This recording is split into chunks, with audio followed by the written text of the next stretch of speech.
This team just keeps finding ways to win. Lyle Overbay's 12th inning home run was the latest route to Blue Jays victory. Today, Ricky Romero gets the ball, fresh from a second straight solid start. The Blue Jays have won all 3 series played to this point, and a 4th could be in store today in Toronto.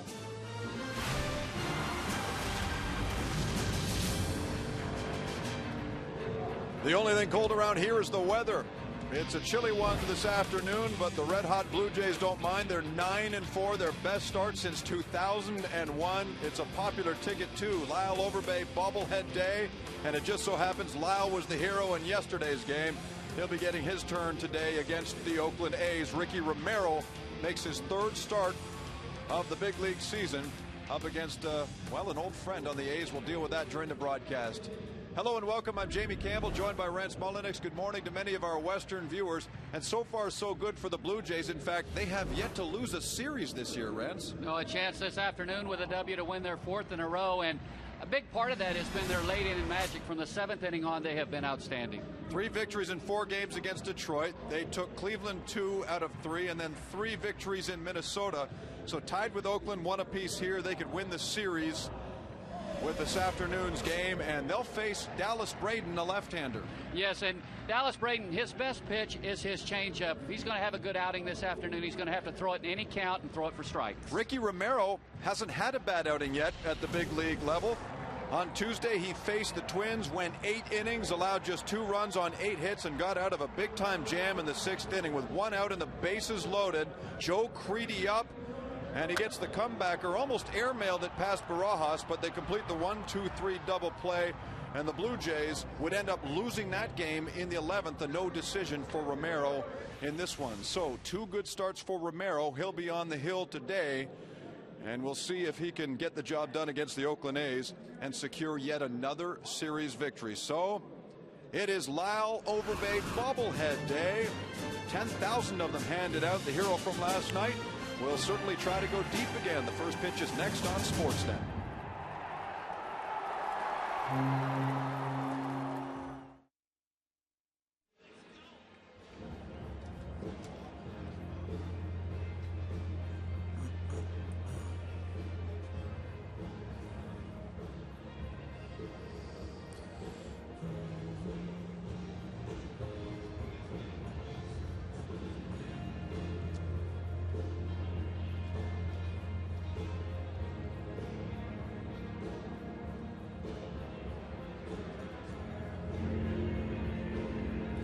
Yes, Andrew. Pretty good. As soon as they get excited and make a play, I'll get a better read, but thank you very much for doing that.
and looking to put together their 4th consecutive series victory today against the Oakland Athletics. Here's how the A's line up with Matt Holliday, just a single hit in this series.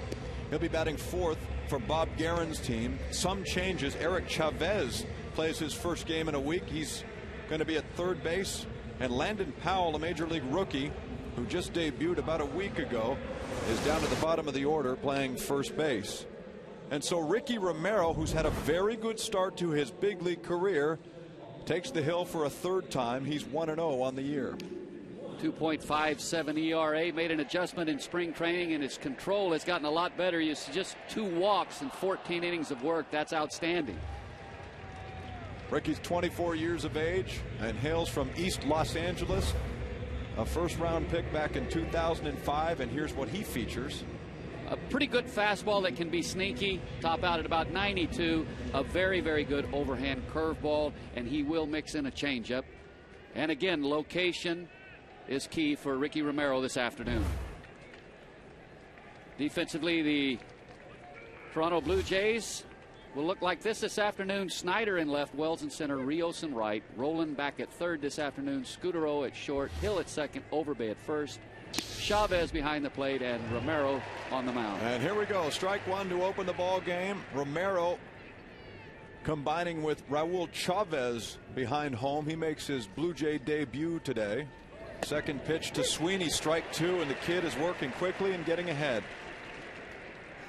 Sweeney 2 for 4 yesterday after an 0 for 12 stretch. He has started all 12 games for the A's this year. The leadoff man behind in the count. The pitch off the plate, 1-2.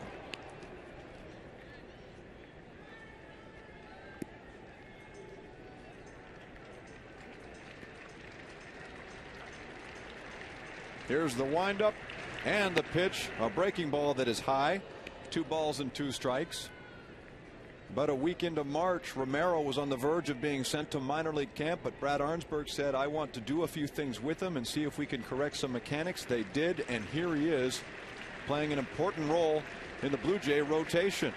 2-2 pitch, and that ball is into the seats and out of play. And that adjustment that they made was Romero had a tendency to throw across his body.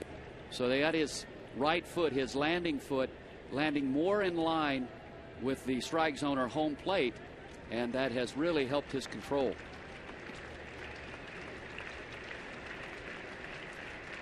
The pitch to Sweeney, and he jams him. Popping it up, Scudero settles under the baseball, and there's one away.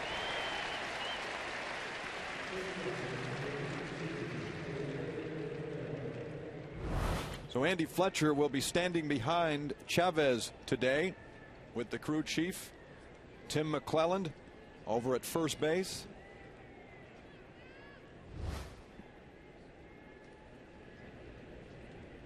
Orlando Cabrera now the shortstop in to face Romero.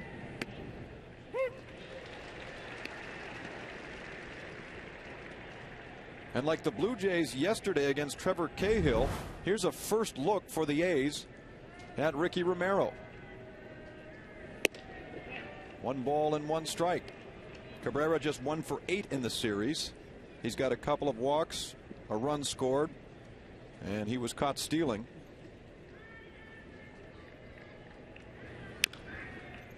That's a chopper foul. And of course, Cabrera has made some very impressive defensive plays in this series, including an Aaron Hill ground ball deep in the hole yesterday with the bases loaded. He was able to get to the ball and get Aaron by a step, preventing any runs from scoring other than the one in that inning. 1-2. Romero with the pitch, and it's rolled to short. Charging Scudero over to first. 2 gone.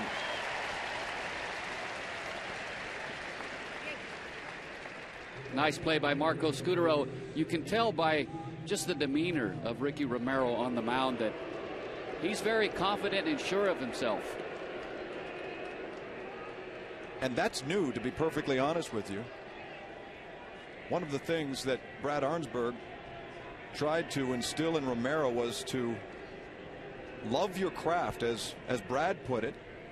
He faces Jason Giambi. Don't be apprehensive about your day. Embrace the fact that you're out there to win a ball game.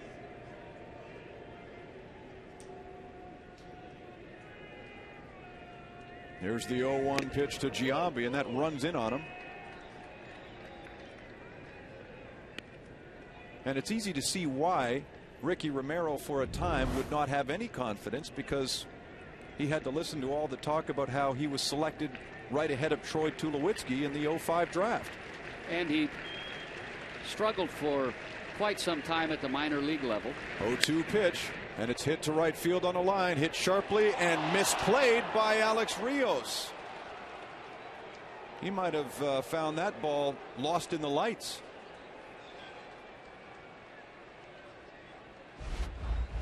Maybe with the replay, right there you can tell by the way that Alex Rios reacted. He lost the ball in the light bank.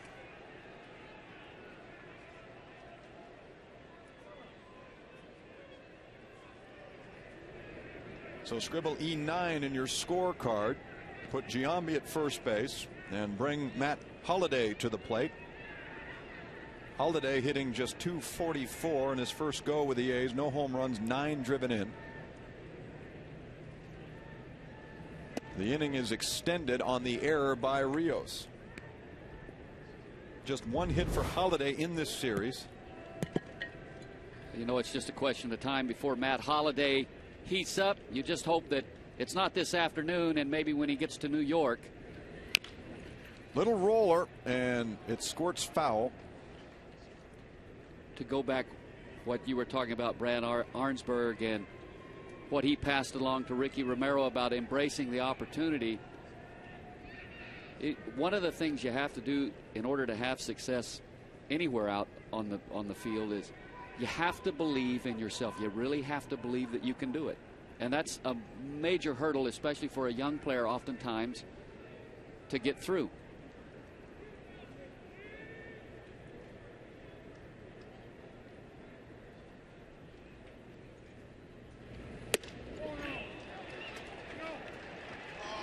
They appeal. There's Tim McClellan. He doesn't think Holliday went around. The crowd gathered here disagrees, but the count is 2-1.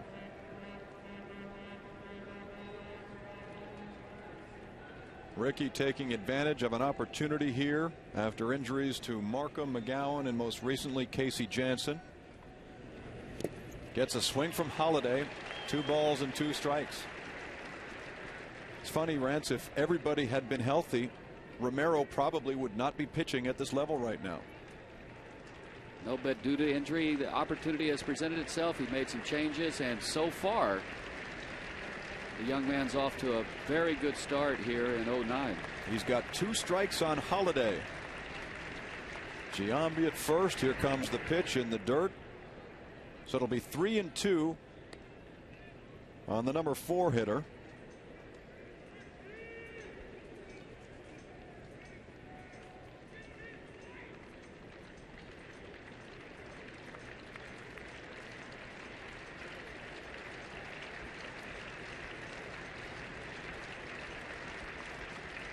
Here she comes, the payoff on the way. Swung on and missed, and he got Holliday. Put your first K in that book, thanks to Ricky Romero, who leaves 1 in the first inning. The Jays are coming up after this.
It's the first time he started against a left-hander.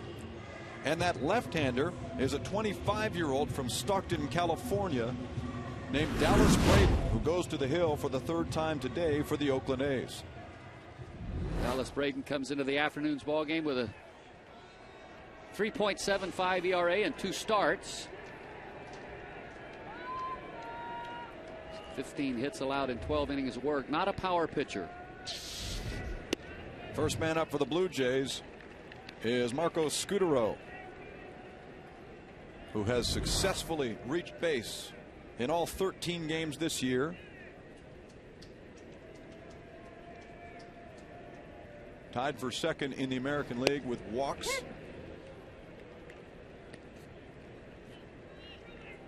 And he's scored 15 runs already this year. That's tied for first in the junior circuit. 1 ball and 1 strike.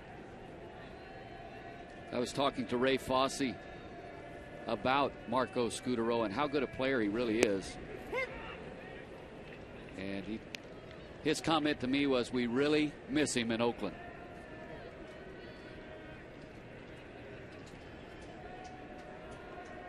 He certainly proved his value last year, playing all kinds of different positions, subbing in for different players who were hurt. 1 and 2. Here's Braden with the pitch, swung on and missed, and he gets him on the changeup. So Scutaro's gone for the first out.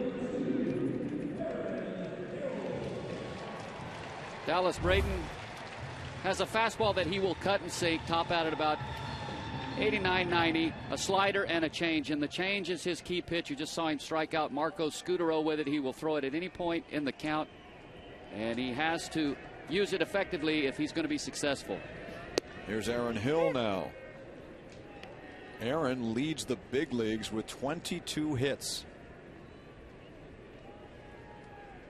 hitting .367 as he faces Braden. Quickly 0-2.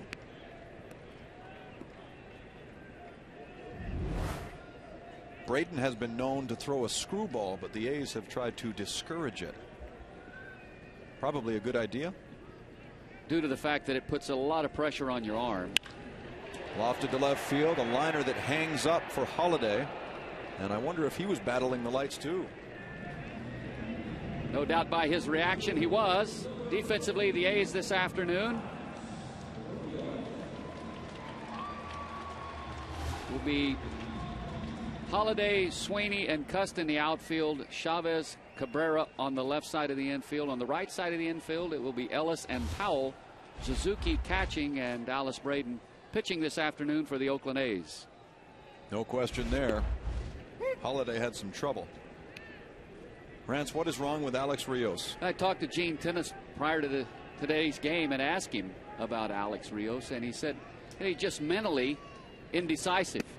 He's really struggling mentally. He said, I've told him, just go up there, look for the fastball, try to lay off the other stuff if you can, but be decisive. And then he says he'll go to the plate and take a fastball that's a pretty good one to hit. So he's struggling mentally. There's a base hit. Ricochets off the glove of Orlando Cabrera. In fact, that's very similar to the hit Rios picked up yesterday.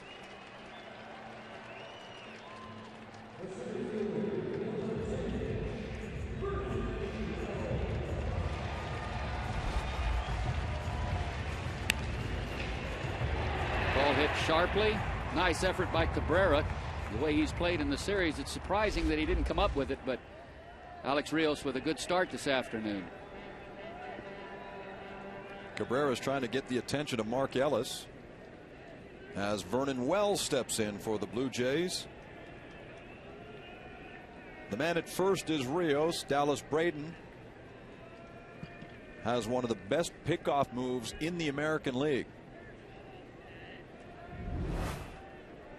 So Alex best be aware over at first base. In fact, last year Braden tied for third in the American League with 7 pickoffs, despite the fact he spent 2 months of the season in the minor leagues.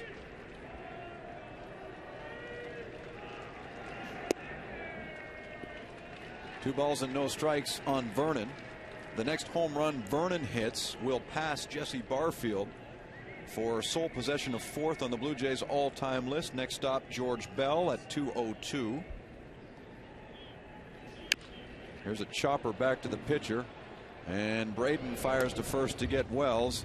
1 hit, 1 left, no runs in for the Jays. 1 complete in Toronto, still scoreless. Off to the second next.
Blue Jays started a series in Pittsburgh.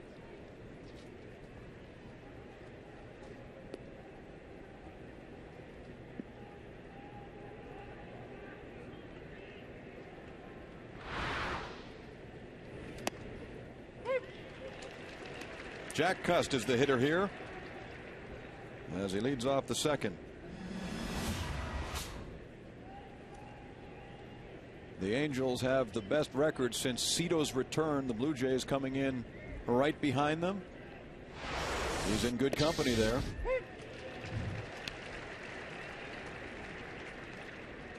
Ricky Romero in the second facing Cust, a power hitter with patience. He also strikes out a ton. Eric Chavez and Kurt Suzuki will come to the plate in the second inning. 0-2 on Cust. He rolls it foul. And the battle with Suzuki, who is scheduled to hit third here, will be fun to watch because Romero and Suzuki are great friends and former battery mates from their time at Cal State Fullerton.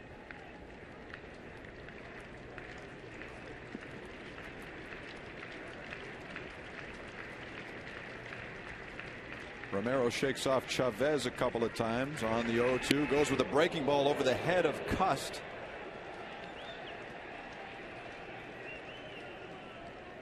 Jack's going to collect himself. But Jack Cust, as you mentioned, so look at the breaking ball that gets away from Romero. Does strike out a lot, but very patient, walks an awful lot, and therefore always has a excellent on-base percentage. 1 ball, 2 strikes. Here's Romero. Fastball off the plate. So it's 2-2. The radar gun there reading 93 miles an hour.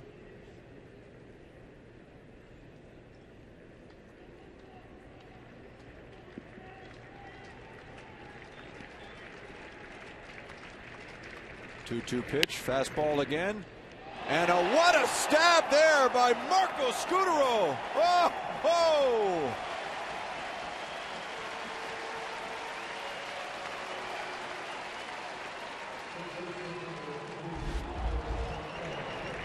Ball hit very hard, times the lead perfectly, and just another outstanding defensive play by Marco Scutaro. And this Jays defense, we talked about it yesterday. Make the opposition put the ball in play and give somebody behind you a chance to make a play for you. It's a great defensive ball club.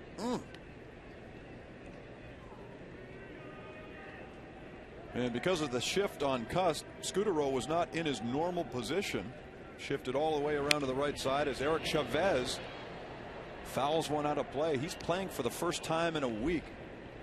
And Oakland fans must wonder what they could have seen from Chavez if he had stayed healthy throughout his career, but he's been plagued by all kinds of back problems. Throw a torn labrum in his right shoulder into the mix last year, and Chavez played in just 23 games all of last year. 2 balls and a strike on the third baseman, and now it's 2-2.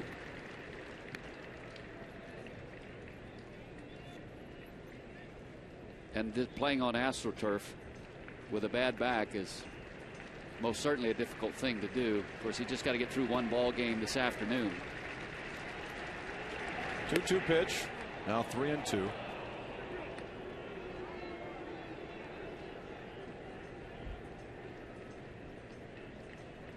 Suzuki on deck. One away after the spectacular play by Scudero. Here's the payoff pitch to Chavez, and he gets him swinging. Goodbye, Eric. And there's out number 2.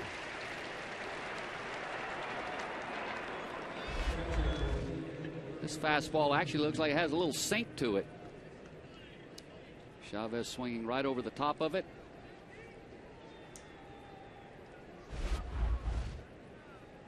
So here comes Ricky's old pal, Kurt Suzuki. Well, they should know each other's strengths and weaknesses. You would hope. Suzuki knows what's coming, and there's a good chance Romero knows what he likes to hit.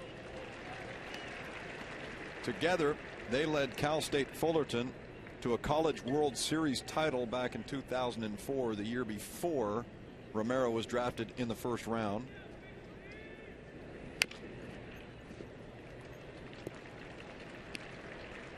And Ricky, knowing he was going to start this game, told me in Minnesota he was actually afraid that Bob Guerin would sit Suzuki in the Sunday game.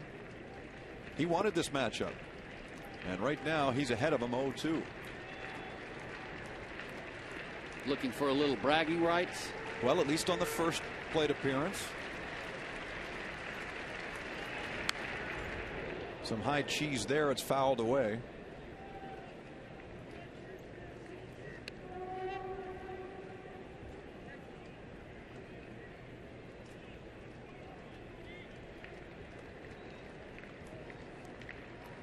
With the pitch sequence, see if Romero tries to finish him off with his good overhand curveball. Here's the 2-strike pitch, and a breaking ball nubbed foul by Suzuki.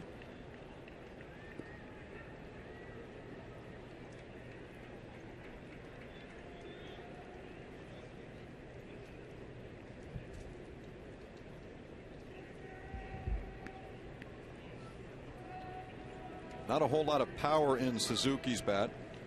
He has not homered since August 19th of last year in a game in Minnesota, so that's a 42-game homerless stretch.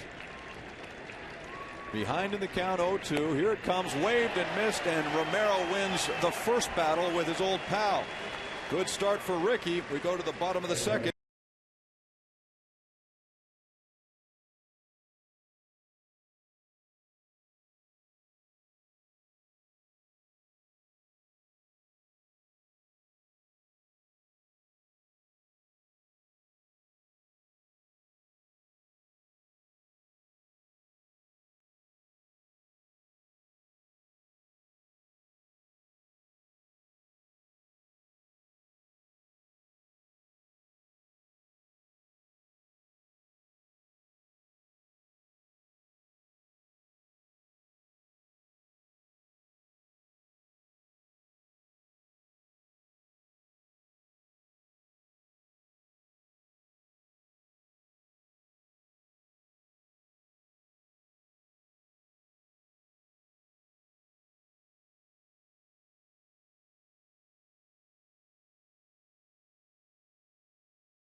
Windsor. And if you're wondering where Sam Cosentino is, he's at that game and will be providing commentary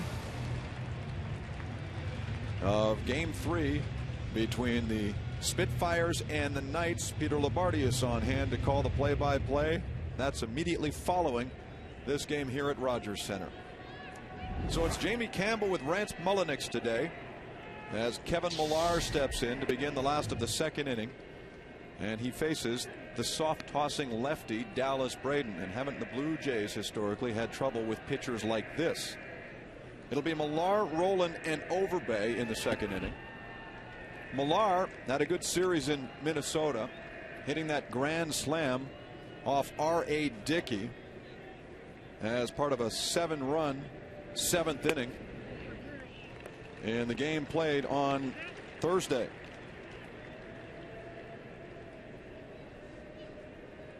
Braden had some relief work against the Blue Jays back on May 29th as Millar walks as the first batter. That was the day the Jays lost Aaron Hill in that collision with David Eckstein.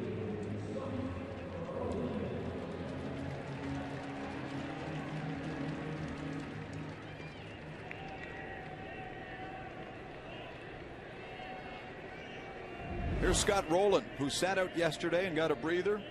He's back in the lineup, taking over third base. That position handled yesterday by Jose Bautista. Rowland's 0 for his last 10. His last hit was a 2-run home run on Wednesday against Scott Baker in Minneapolis.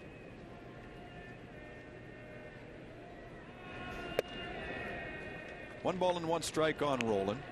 Last year, pretty much the entire league tried to pitch Scott Rowland in, stay in on him hard because of the shoulder injury.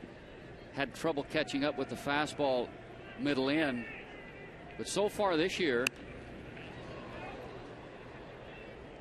he's looked pretty solid. At least he looks as if that left shoulder's healthy. And that most certainly will quicken that bat up a little bit.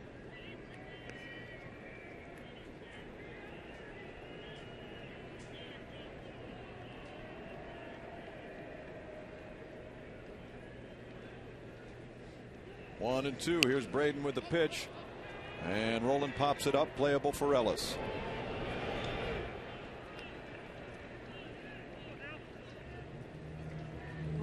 Yesterday's hero now comes up, and the subject of today's bobblehead giveaway. Lyle Overbay.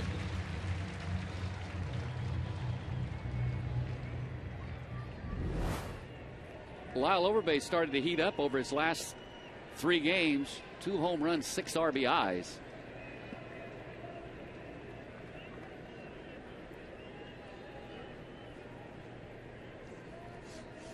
Lefty versus lefty here. Let's go back to the 12th inning. 2 out, 1 man on. A 1-0 fastball issued by Dan Geis is parked in right center field, and the Blue Jays walk off with a victory. Their second walk-off win of the year, 9th victory of the season, and first walk-off winner for Lyle Overbay in his career. There's the figurine given out to 10,000 fans at the ballpark today.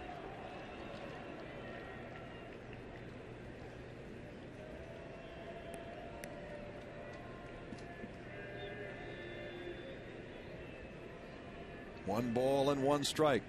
Here it comes to Overbay, and it scoots away from Suzuki. Millar breaking for second. The throw is late, and Millar takes advantage of the mistake. Good heads-up base running by Kevin Millar.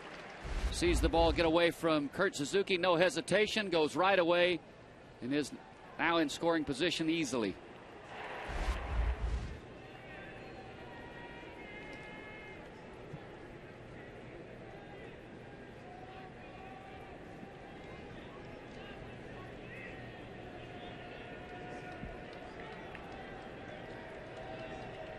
It's 2-1 on Overbay. Swung on and drilled up the middle, of base hit to center field. Kevin Millar rounding, and he comes in to score. The Blue Jays have taken a 1-0 lead.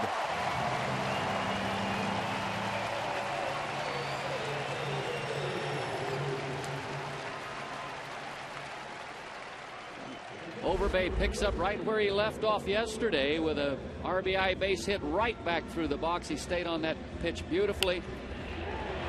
And, of course, Kevin Millar easily able to come around and score from second base. It's one of those little things that goes unnoticed sometimes, but heads up base running by Millar leads to an RBI single from Overbay.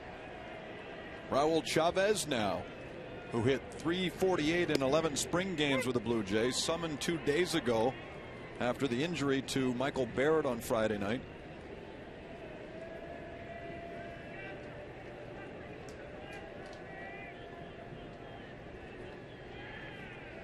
His first bat as a member of this team, 0-1 facing Dallas Braden. And he pops it up. And Braden calls off everybody and takes it himself, so Chavez is retired. And you've got 2 down.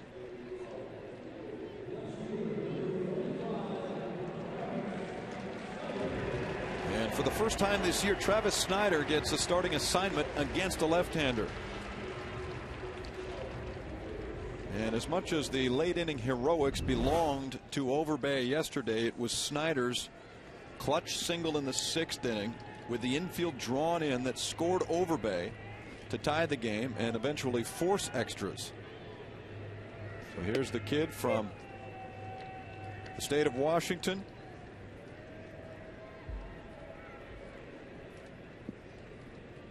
Born in Kirkland, Washington, lives in Linwood.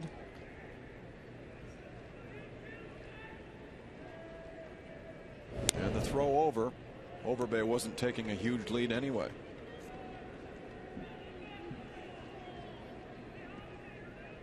This week, Snider hit 2 home runs in a game in Minneapolis, becoming the youngest Jay ever at 21 years and 70 days to hit 2 in a game. The 0-1 pitch off the plate. 1 ball and 1 strike.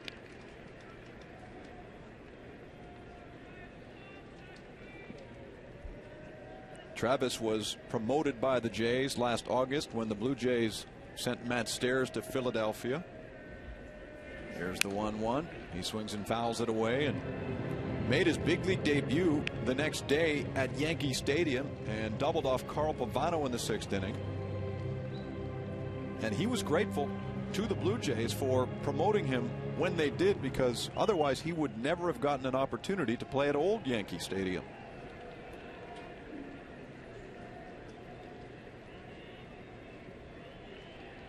One and 2.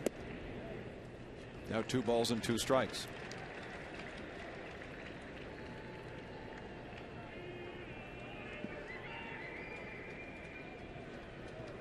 One nothing for the Jays on Overbay's base hit. 2 gone in the inning. Braden on the 2-2 pitch goes to the plate. Strike 3 called, and Snider's out. The side is retired, but Overbay drives in the first run of the ball game.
Go to BlueJays.com, where baseball is always on. Never miss a game with MLB.tv. We begin the third inning. Jamie Campbell with Rance Mulliniks today from Rogers Center. Ricky Romero into his windup facing Mark Ellis. And we'd like to wish a happy 77th birthday today to Don Uguccione, who's watching in Sudbury, Ontario. Congratulations, Don.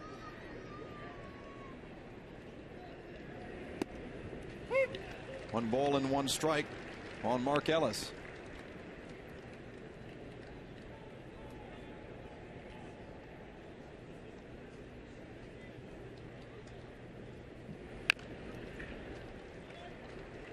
Ellis will be followed by Landon Powell, a rookie who plays first base today, and then they'll go back to the top of the order for Ryan Sweeney.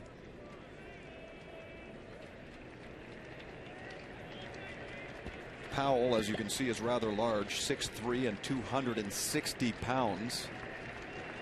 1-2, and it's rolled down the line and foul. You mentioned early on in this ball game, Jamie, about the first time a ball club has the opportunity to see a pitcher that they haven't seen before, and everybody has scouting reports. At this point, since he started a couple of ball games at the major league level, they would have some video, most certainly on Ricky Romero. But until you actually face a pitcher and really get a real gauge on his velocity and his movement, you can't begin to kind of measure him and make some adjustments. 1-2, down low, 2-2. How late's the and how big is the break? The break on his curveball. How much movement does the changeup have? You have to see those types of pitches. Hit up the middle, a base hit, and so Ellis has Oakland's first hit of the game. We saw yesterday how the Blue Jays made adjustments to Trevor Cahill second and third time through the order. His first time through the order, he really didn't have much of a problem. Gave up one hit and walked one, but then walked a bunch. In fact, he walked 5 and 5 1/3. So the Blue Jays appeared to become a little more patient with him second time through the order. Yesterday, an excellent sinker, and I think after the first time through, I don't think it was so much the fact that he got wild. It's just that the Blue Jays started to lay off that real good sinker that was finishing out of the strike zone, trying to make him elevate it. The result was the 5 base on balls.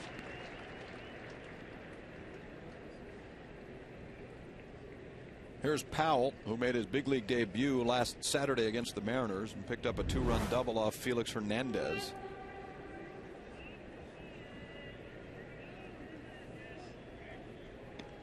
There's a lot of Landon Powell in the batter's box right now, too. 260 pounds. And a first-round pick, 24th overall in 2004 from the University of South Carolina. Last year, 15 home runs and 300 at-bats with AAA Sacramento.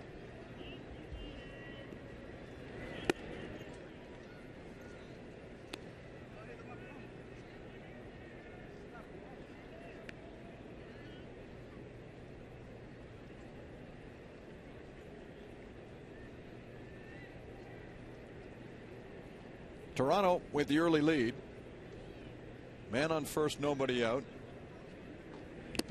Swung on and missed. A ball and 2 strikes on Powell.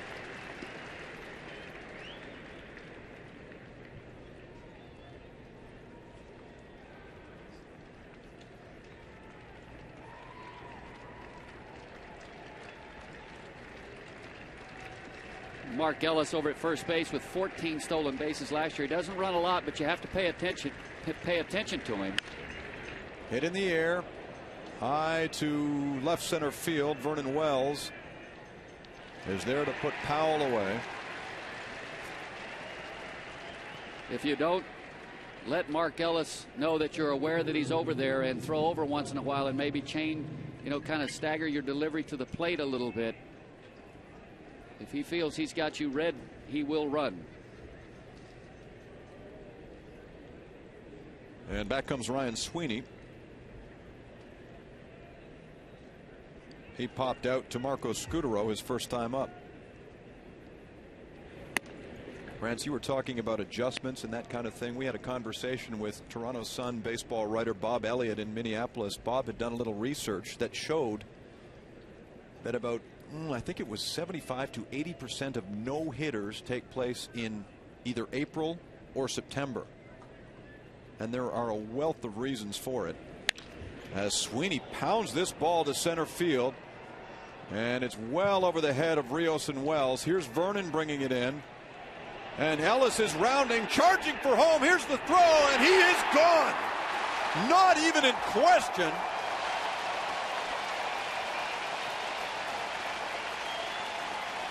Oh, 2 thumbs up for the play made there. From Wells to Hill and on to Chavez. 2 things took place here. Number one, great defense again by the Blue Jays. A great relay, as you mentioned, Jamie. And then Mark Ellis, when he rounded second, paused to make sure that the ball was not going to be caught. Here you get a great look at it right there. That was kind of a poor read on his part. It was clear that this ball was going to be a base hit in the gap, and that made the difference right there.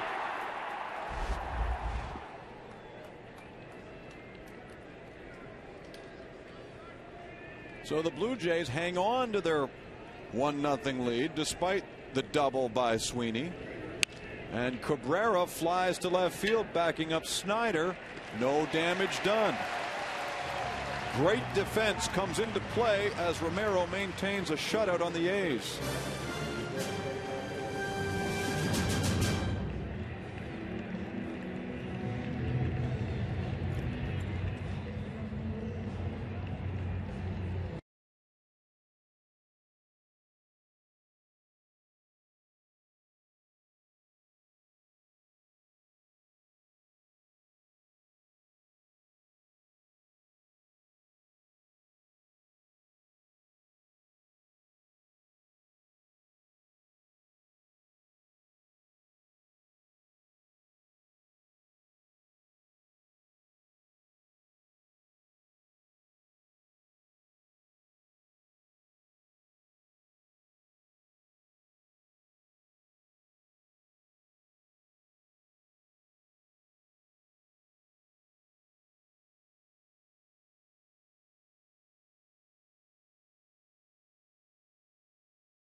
Strike to Aaron Hill, who in turn relays it to Chavez. One hop, easy to handle, right on the money.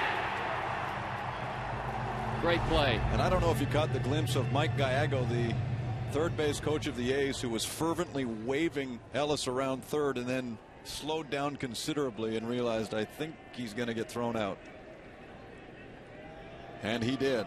So it remains 1-0 for the Blue Jays. And here they come, hitting in the bottom of the third against Dallas Braden. This is Jamie Campbell with Rance Mullinix, and we're glad that you've decided to join us today for this final game of a 3-game series. Winner takes the series. Blue Jays have won, to this point, all 3 series they have played.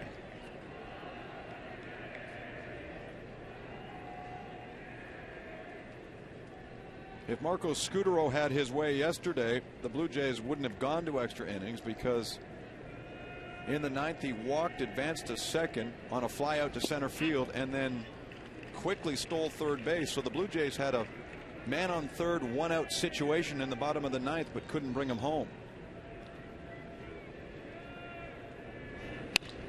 Ground ball to short. Here's Cabrera. And it's dropped by Landon Powell. That's not Jason Giambi there today. Here's a kid with a week in the big leagues. Just a little laziness on the part of Cabrera. was an easy throw, and he didn't really let it go. And it had a lot of sink, tough in between hop for Powell to have to try and handle, and unable to come up with it.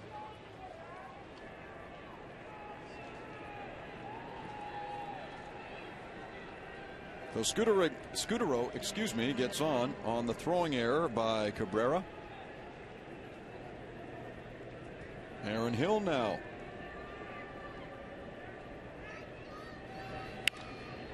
He flares it towards center field. Out to try it is Ellis. It bounces behind him. And Scutaro's up to second. A blooper for Hill. And he keeps hitting the baseball. Aaron Hill with one hit in yesterday's ball game. He lined out to third, was robbed on a great play by Cabrera, then had a swinging bunt base hit. This one here is in on his hands. He fists it, but is able to dump it over the head of Ellis in the right field. So sometimes it's not how hard you hit it, it's where you hit it.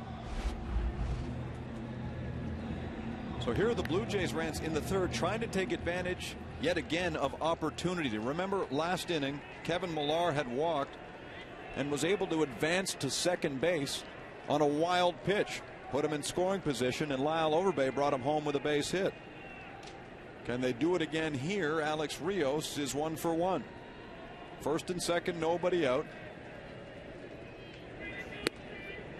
Takes a cut, 0-1 on Rios.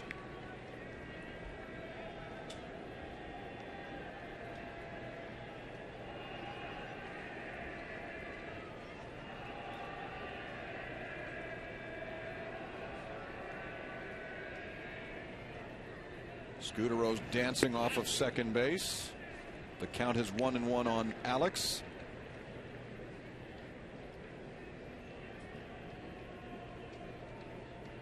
Rios has driven home 6 runs so far this year.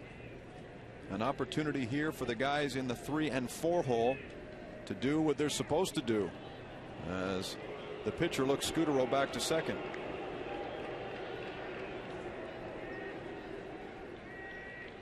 That probably more a result of the fact that Marco Scutaro stole third base in the 9th inning yesterday, so the A's realize you have to pay attention to him. 2 looks from Braden. Breaking ball up. 2 balls, 1 strike. And that oftentimes can help a hitter such as Alex Rios, because the pitcher has to be a little bit distracted by Scutaro at second base, and sometimes that will lead to a mistake to a hitter.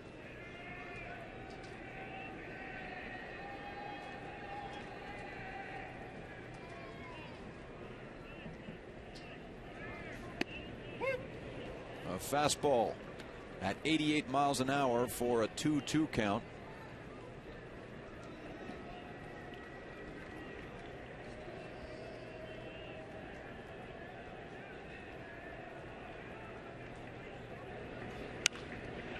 Hits it in the air, not deep at all. Cuss charging in from right, and he's called off by Sweeney at the last second. No advancement on the base paths, so Rios doesn't get the job done. 1 down, and now Vernon Wells gets an opportunity. Rios fooled by the changeup, was unable to keep his hands back long enough to have a chance to drive the baseball. Lazy fly ball into right.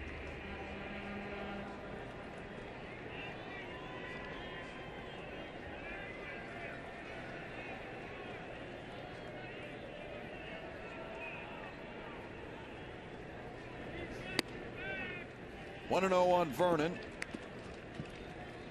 He had the best opportunity to end the game yesterday inside 9 innings. Bottom of the 9th.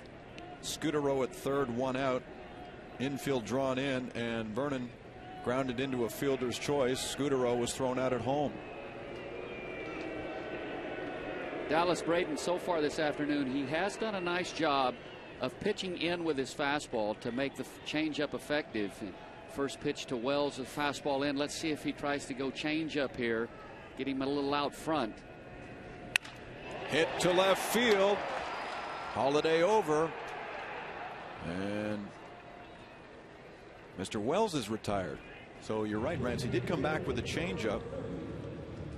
It was up a little bit, Wells put a good swing on it, but just the change of velocity has him a little out front. He hits it right off the end of his bat. So if he's later on that swing, he probably makes a little better contact. If he lets it travel just a fraction longer, he really centers it up. But that's tough to do when a pitcher, you know that he'll pound you in with the fastball in. He comes back with that changeup. It's only natural you're going to be a little out in front of it. And you see there, he tries to start Millar with the fastball in. And I don't think he really cares if he gets a strike in there, just as long as he lets the hitter know that he will come in there. Millar tags it to center field. Sweeney backtracks.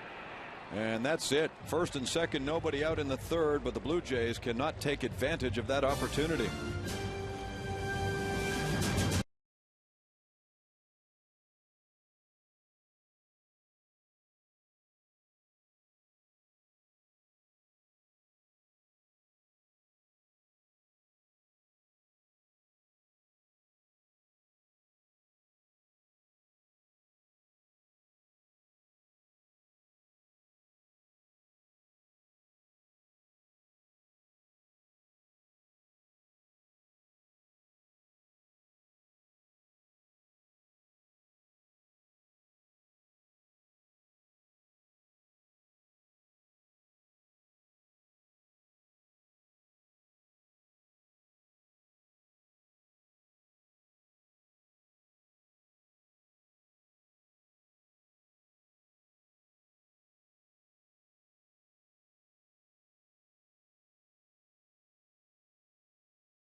First time camera users perhaps as well. 1-0 for the Jays. They scored their run in the second inning after Millar walked, advanced to second on a wild pitch, and came home on Lyle Overbay's 1-out single. So Ricky Romero pitching with a small lead and facing Giambi, Holiday, and Cust. Three men who can go deep with one swing. Giambi still looking for his first home run of the year. Got aboard on an error by Rios in the first.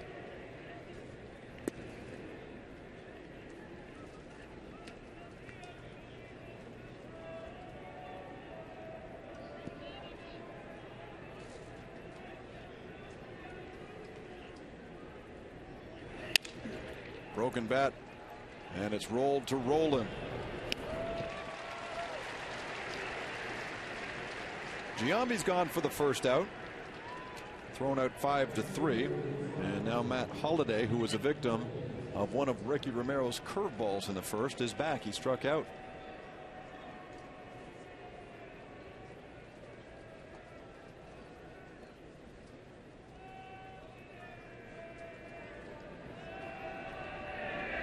Rance, I was talking earlier about the fact so many no-hitters take place in either April or September. Can I take a guess at one of the reasons? Go for it. Cold weather. You got it. Especially in April. Sure. And then, much to what we were discussing earlier, and especially yesterday with Trevor Cahill, lack of familiarity. Oftentimes you get big league debuts in April, and teams are seeing pitchers for the first time. Both of which make a lot of sense. And of course, in September, you get so many September call-ups, and oftentimes teams that are out of the race will put a lineup together with AAA call-ups, players who aren't as accomplished hitters.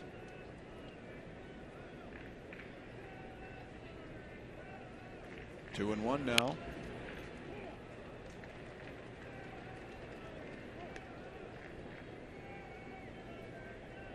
Still a very rare occurrence, as we know, in Blue Jay history. It's only happened once, and that was Dave Steeves' no-hitter in Cleveland. I remember first time he had a chance to pitch a no-hitter in Cleveland. Strike 3 called on Holiday. Quickly 2 out. His first at bat, Holiday struck out chasing a breaking ball. Might have had that in the back of his mind. Either that or he thought this pitch was a little inside, but a great fastball right on the corner from Romero for the call strike 3. But he had 2 out in the 9th, and Manny Lee was playing second base. Trying to remember who the hitter was. Julio Franco hit a weak ground ball, and right where the dirt meets the cut of the grass, the infield, there was some build-up there with the dirt. Yep. Last Hop hit that and took a big jump right over the top of Manny Lee's head. What a fluke base hit, but nonetheless. As I recall, Steve took no hitters into the 9th on consecutive starts around that time. Roberto Kelly broke one up, I believe, right here in this building with a double down in the left field corner in the 9th. Swinging a miss from Cust. Off of Steve. But he finally got it in Cleveland. It was nice to see him get that one. I remember, I think it was 82. Might have been the last series of the year down at Exhibition Stadium. Jim Clancy, a broken bat, base hit by Randy Bush. And I say broken bat, it snapped completely in two, and he dumped it just over Damaso Garcia's head. 0-2 on Cust. Breaking ball, strike 3. Oh, Ricky takes care of the side in the 4th, 2 by way of the strikeout.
Baseball game and launch it right now. You could be a winner. Here we go, bottom of the 4th, and the Blue Jays with a 1-0 lead on Oakland. Dallas Braden going for the A's today. After this, Oakland flies off to New York to visit New Yankee Stadium for the first time. The Jays get tomorrow off and start a 3-game set with Texas on Tuesday. Ripped to right field by Rowland. It falls in front of Cust, and Scott's got his first hit of the game.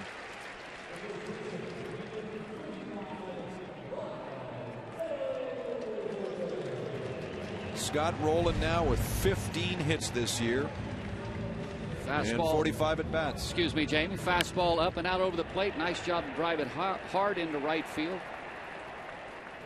Good piece of hitting. Here comes the bobblehead again. Overbay 1 for 1. And it's a big one. He singled to center, scoring Kevin Millar.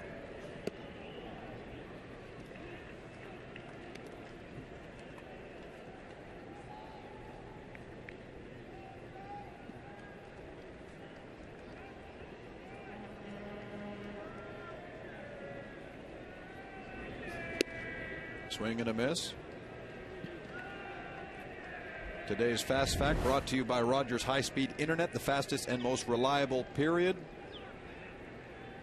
First walk-off home run since Greg Zahn's grand slam September 7th against Tampa Bay. Oh, and he just gets back, does Roland. There's a look at that good pickoff move. It is a good one. Quick snap throw to first base. When you face a left-hander, you're over at first base. Here you get a good look at the move. Steps off and throws over very quickly. When a pitcher has a move like Dallas Braden, as a potential base stealer, you just have to guess and hope that you guess right. Otherwise, you take a very comfortable, safe lead, and you don't move until you make sure he goes to the plate. Swung on and missed, strike 3. So Overbay's gone.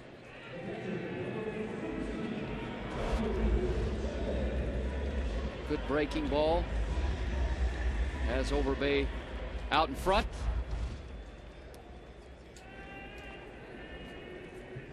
Back to the dish comes Raul Chavez, who gives Rod Barajas a day off.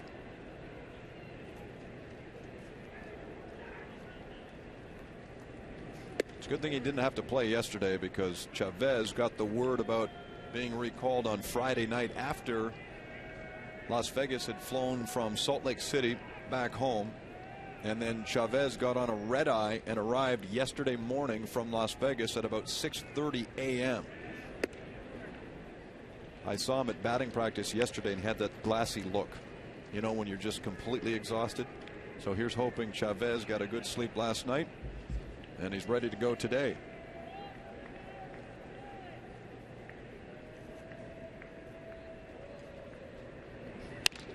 Grounds the ball to second. Ellis goes to second. They go back to first. There's the double play of 4, 6, and 3. Ends the 4th inning. 1-0 Toronto. You're watching Blue Jays baseball on Rogers Sportsnet.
It's $1 hot dogs, foam fingers for $4. So join us to see the Rangers take on the Jays on Tuesday at 7 o'clock.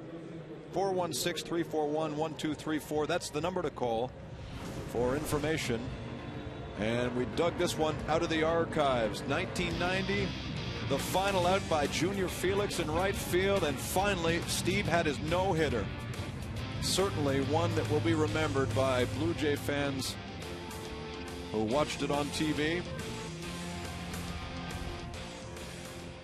Still the winningest pitcher in the history of this franchise, although I would think his win total will be in jeopardy, assuming Roy Halladay sticks around past 2010. That's a conversation for later. Here's Ricky Romero facing Eric Chavez, the third baseman for Oakland. Grounds it sharply to Scudero, and Chavez is gone. Well, believe it or not, the Cleveland Indians are leading the Yankees early on at Yankee Stadium by a score of 3-0. If you saw it yesterday, Cleveland routed New York 22-4, scoring 14 times in the second inning. And I thought to myself, France, there are people paying $2,000 a ticket to watch that right now. A.J. Burnett on the hill today for New York, and he's behind by 3 runs.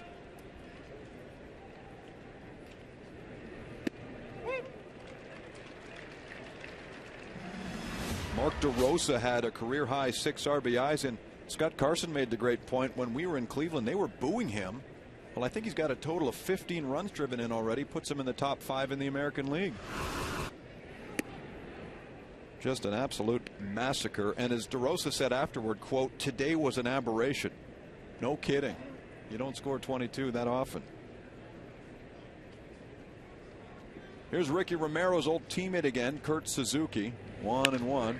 Ground ball, a diving hill. It goes off his shoulder and heads out toward Rios. So the battle is now square. Ricky's got a strikeout. Suzuki has a hit.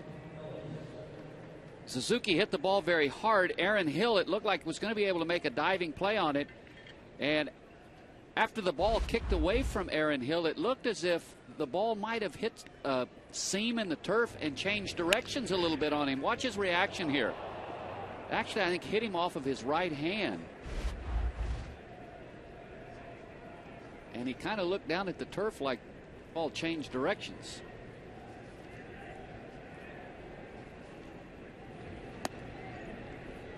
Second baseman Mark Ellis now with a man on first.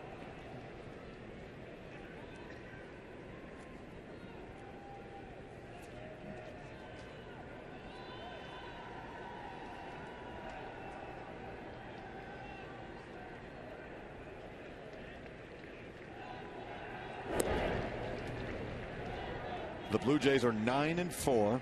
At this point last year, they were 7-6, but only finished the month of April 11-17. So the Jays are well on their way to bettering their April mark of last season. 2 balls and no strikes to Ellis.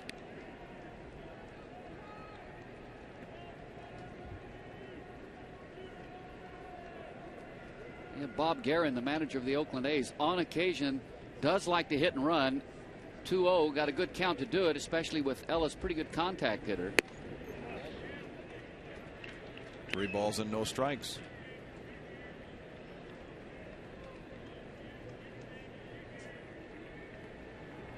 When you get 3-0, is it the manager's decision as to whether or not you swing or take, or is it the player's decision? It's the manager's.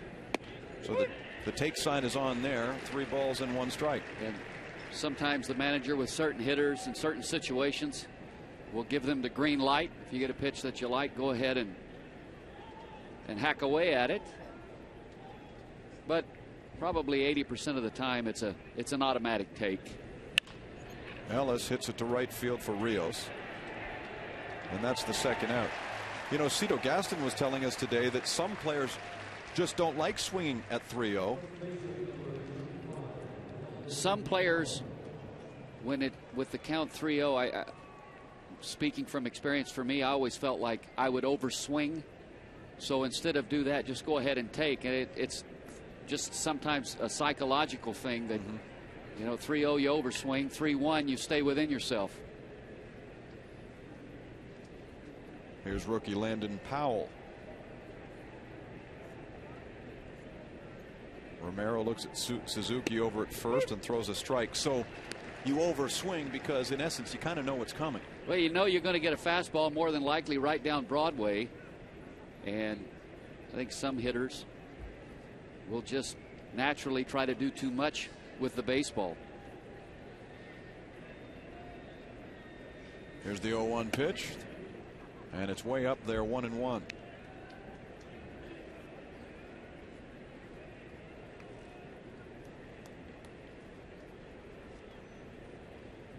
Ricky's third big league start.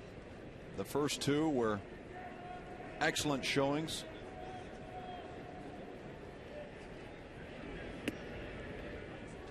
He won his first game April 9th in a matchup with Rick Porcello. First time since the draft was created that two first-round picks made their big league debuts against each other, and Romero got the best of Porcello that day.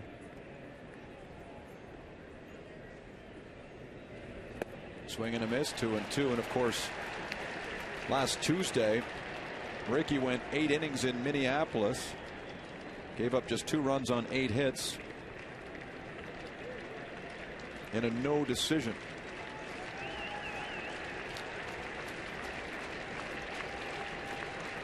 Trying to get through 5 here. 2-2. Ooh, and that just missed.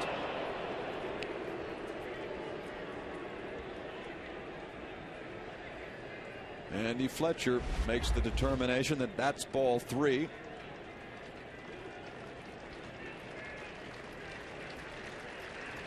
Just a little off the plate.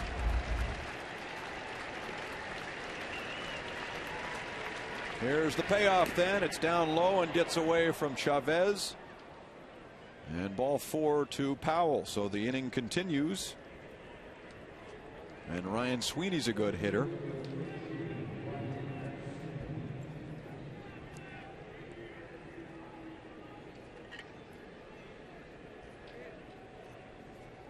Sweeney doubled back in the 3rd inning. Third base coach Mike Gallegos sent Mark Ellis, and he was promptly gunned down 8-4-2, keeping the A's off the board. Yesterday, Sweeney hit 2 balls very hard off left-hander Brian Pallett. Both of those fastballs, and in his first at bat in this ball game, or excuse me, his second at bat in this game, he doubled hard to right center again off a fastball. So if you're Ricky Romero and Raul Chavez, you would like to try to maybe make him hit that good curveball if you can in this situation.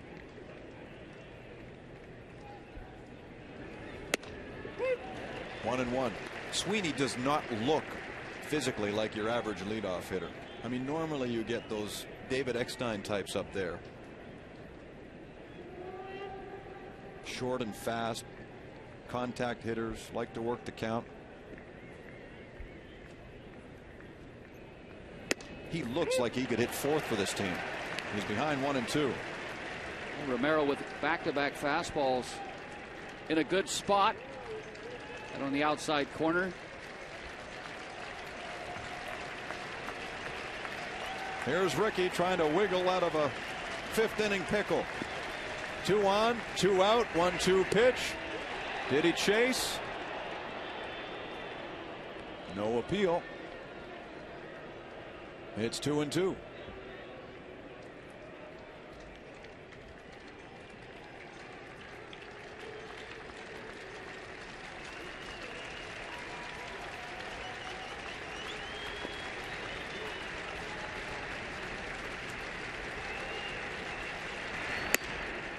Fastball up, a full count.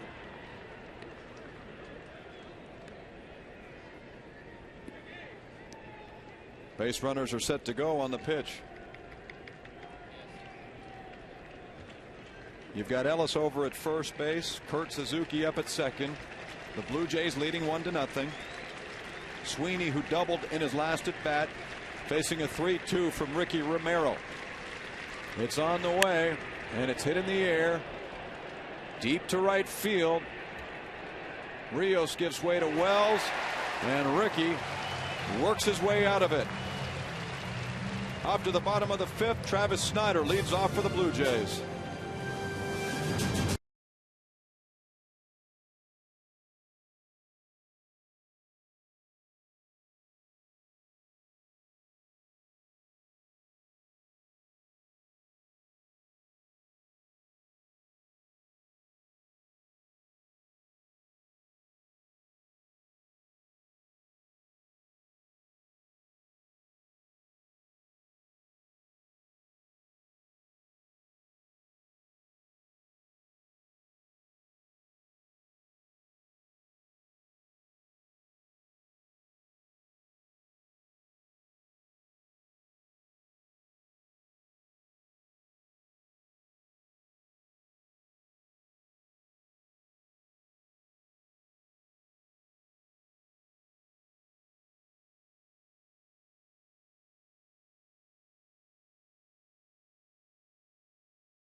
2-0. He almost no-hit the Colorado Rockies in his last start.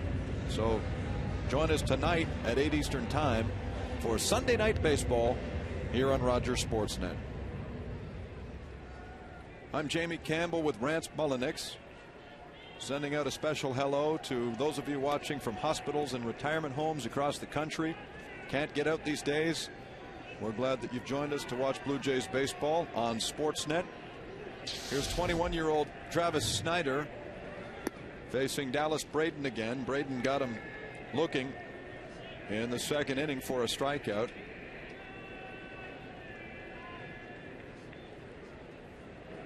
One-0 pitch hit high in the air to right field. Jack Cust on the move. Sweeney over there too, and he's got it for the out. So Snider is 0 for 2.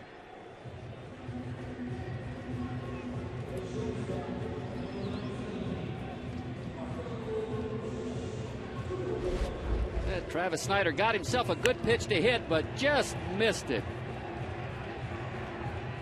Put a good swing on it, got under it just a tad.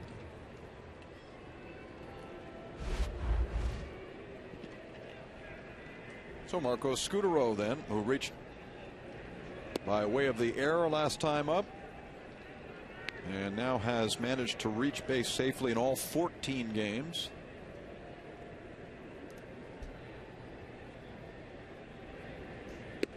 Takes the 1-0 from Braden. It's now 1-1.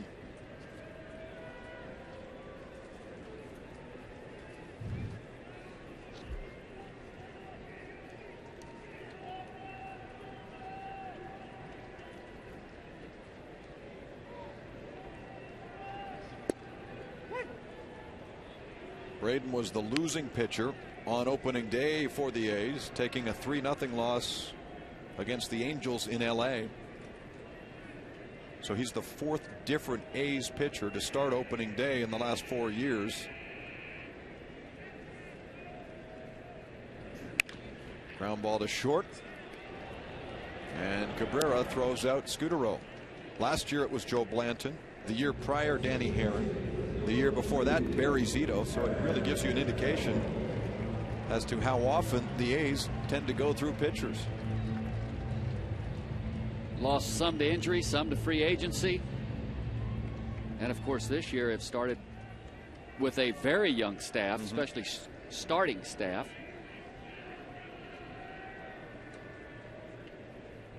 Aaron Hill now with 2 out. And he flies to center field.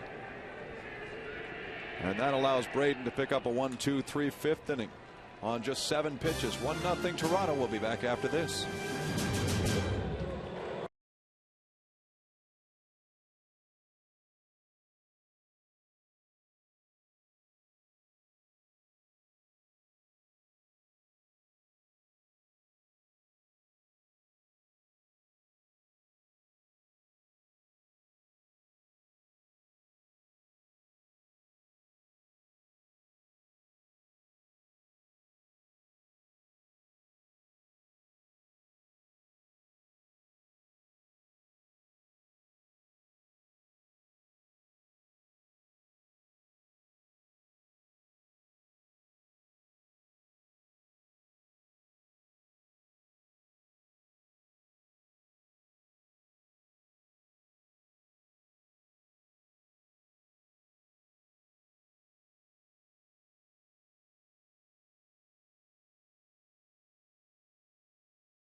ball game, but has done an outstanding job allowing the Oakland A's just 3 hits going here to the top of the 6th. And I stand corrected on Braden. He was a 24th round choice in 2004. It was Trevor Cahill who went yesterday, a first pick, but in the 2nd round for Oakland.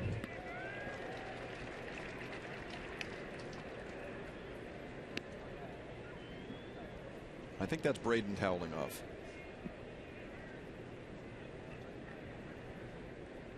There's proof. Here's Cabrera lining a shot to right field. Perfectly placed as Rios, and Cabrera is gone. He's 0 for 3 and make him 1 for 11 in the series.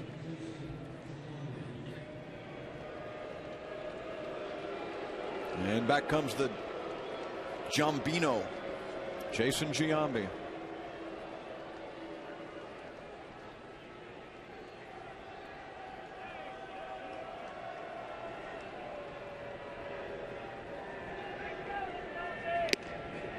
Lyle Overbay yesterday walked off with a home run.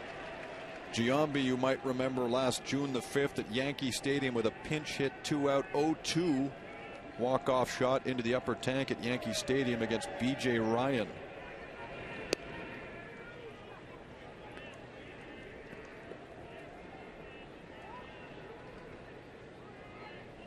Ever dangerous with the bat, though still looking for his first home run on his return to Oakland. He fouls that away, 1-2. Ricky Romero has now thrown 88 pitches. So he'll work deep into this ball game, much to the happiness of his manager, Cito Gaston. They have a gassed bullpen down there, and let's give credit to the bullpen. In the victory yesterday, Brian Tallett went 5 1/3. The combination of Sean Camp, Scott Downs, B.J. Ryan, Jesse Carlson, and Jason Fraser went 6 2/3 of one-hit baseball as Giambi rolls into the shift. Scudero throws him out. 2 gone. I mean, think about that. 5 relievers, 6 2/3. They gave up just 1 hit. And, you know, when you win a walk-off game like they did, everybody's going to gather around Lyle Overbay and say, great job. But the work of the bullpen goes without notice. And Brian Tallett did a wonderful job in his first start in 2 years. I was talking with the trainers yesterday evening. I saw him after the ball game and asked him about Tallett. They said he really a gutsy performance. They asked him on the mound when they had the meeting with he and Cito Gaston. Here's Holiday punching a base hit to left field. So he's on with 2 out. After he was struck on the hand by the line drive, after he finally began to get some feeling back into his hand and felt he was going to be all right, he just told him and said, you know what, I'm going to get through this. Let's go. And the trainer looked at Cito and said, that's good enough for me. So he said, let's go get him. And Brian confirmed with us today that you were in fact correct. That wild pitch to first was really only because he couldn't feel his hand. But he managed to get through 5 1/3. Got superior help from the bullpen. And when the first pitch he threw after that to see if he was going to be okay, he airmailed he looked like Luke Lelouch. Yeah. Hit the Durham Bull there in the head. He said, it's a wonder I kept it in the stadium. As Jack Cust stands in 0-1 facing Romero.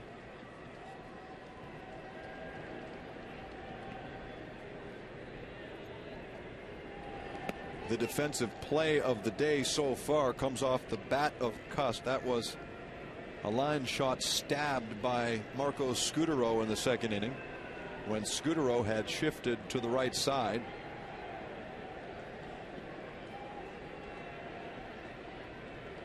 Holiday on first, 1-1. Here's Romero now getting ahead of Cust, 1-2. Now luckily Romero's gone deep in this game. Had he been knocked out early, one of the plans may have been to bring Scott Richmond in to pitch out of the bullpen, because Richmond doesn't pitch again until Thursday and has an additional 2 days off. Ricky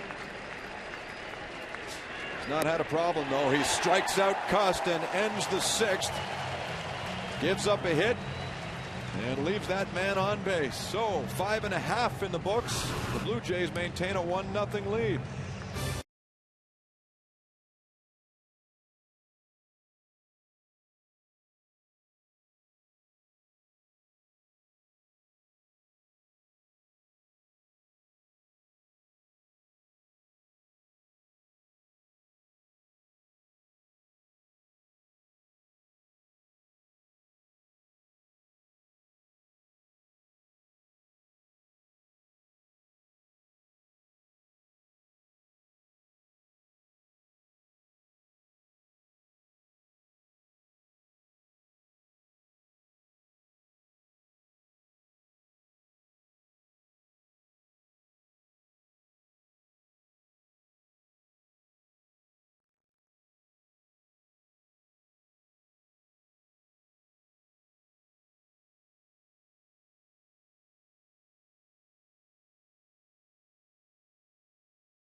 Home Hardware and Home Hardware Building Center.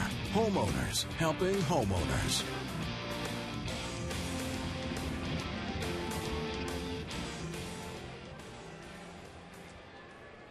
That wasn't a Blue Jay on the field, as you can tell. This is a Blue Jay. Alex Rios settles in against Dallas Braden, trying to extend Toronto's lead. It's 1-0 into the bottom of the 6th inning. Jamie Campbell is with Rance Mullenix this afternoon from Toronto. A .214 average for Alex. Braden drops it in, 1 ball and 1 strike. Alex is 1 for 2 this afternoon. He leads off the Blue Jays half of the 6th. 1-1 pitch. And he's jammed, popping it up. Back goes Ellis. And he puts away Rios.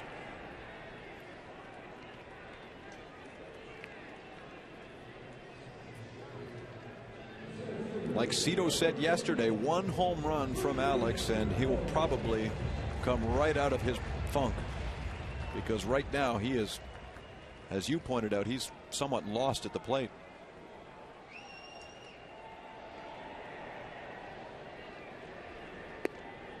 He'll seat himself next to Ricky Romero, get a little karma, some positive karma. Here's Vernon again, 0 for 2.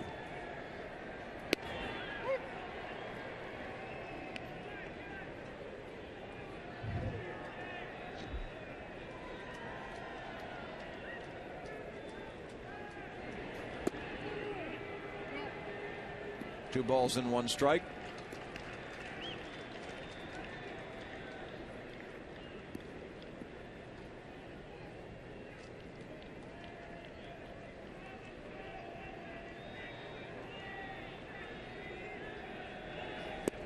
And Dallas Braden clearly not overpowering, but he really understands pitching. He's proven that here this afternoon.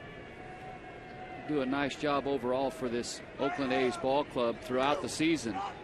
Really changes speeds, keeps the hitters off balance. 3-1. Ball 4 to Wells.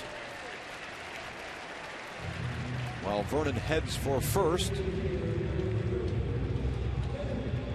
we look in on the TD Canada Trust Comfort Zone. And enjoying the big comfy chairs today, guests of Ronald McDonald House, courtesy of TD Canada Trust. Smile, guys, you're on TV. One out for Kevin Millar. He's scored the only run of the game so far after walking, advancing to second on a wild pitch, and coming home on an overbase single in the second inning.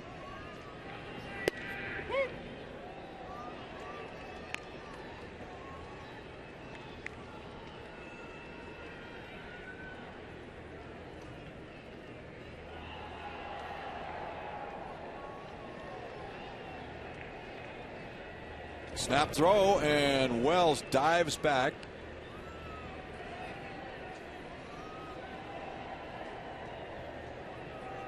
So Vernon gets his jersey dirty after the pickoff attempt by Braden. Now Braden looks in for the sign on Millar. 0-1. Here comes the pitch, grounded to third. Chavez goes to Ellis. Ellis one hops it to first. Powell has the ball, and the A's have a double play. That's the sixth inning. Still 1-0 for the Blue Jays. You're watching Blue Jays baseball on Rogers Sportsnet.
TD Canada Trust, putting you in the comfort zone.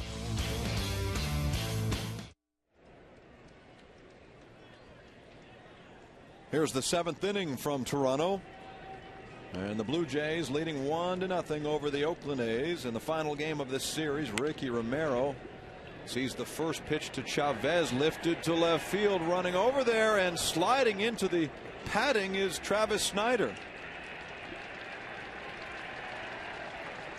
That effort appreciated by the group sitting down there. Travis Snyder going hard all the way, realizing that time to go into the slide to avoid running into the wall. He was a pretty good football player in his day in high school, all of about, what, 2 years ago. So he's not afraid of contact. Romero gets ahead now of Chavez. 0-2.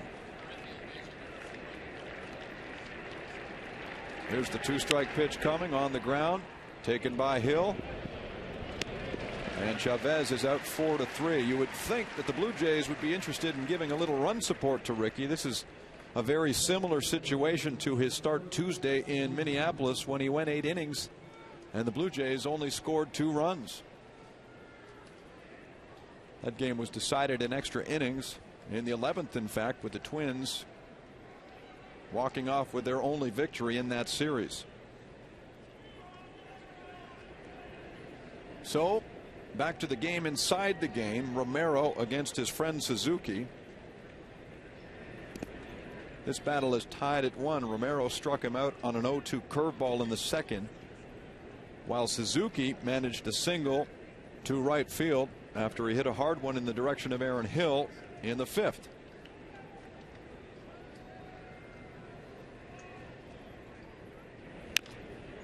Little chopper out toward third, and Roland lets it go. 1-1.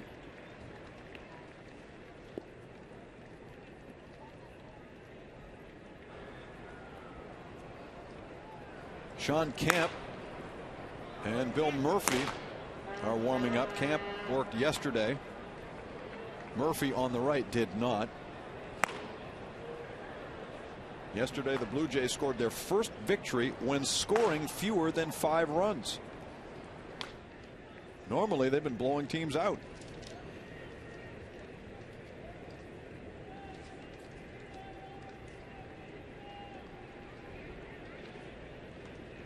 A 1-1. Now a 2-ball and 1-strike count. Romero has thrown 103 pitches.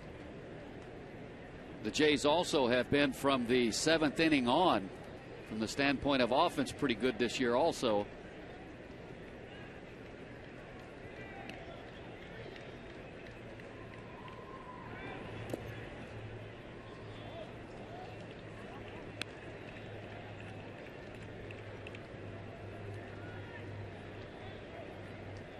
Yeah, we touched on that yesterday. They have scored 33 runs from the 7th inning on, so they've managed to score a ton against relief pitchers.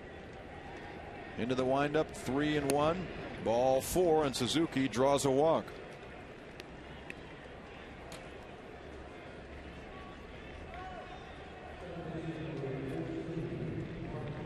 Now, what do you think Cito will do here? Ricky's thrown near 105 pitches. Does he let him try and get through the 7th on his own, or does he find a matchup at some point here? Considering the way Ricky Romero is still throwing the baseball here in the 7th inning, you would think that Cito would probably try to let Romero get through this inning if possible. I think it may depend on what Mark Ellis does in this at bat. If he happens to get aboard, maybe make a change. If he can get Ellis out and give him another hitter. Ground ball, just what Ricky was looking for. 4-6-3 double play. And he works 7 against the A's today. There's a happy manager and a good looking rookie.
Rance, there's not much to read inside these numbers other than the fact that Ricky Romero is winning a pitcher's duel. The only difference, or two differences, in the line for Braden and Romero is the fact that the Jays, an RBI single from Lyle Overbay, is the difference in the ball game. And of course, Braden so far just the 72 pitches, Romero with 106.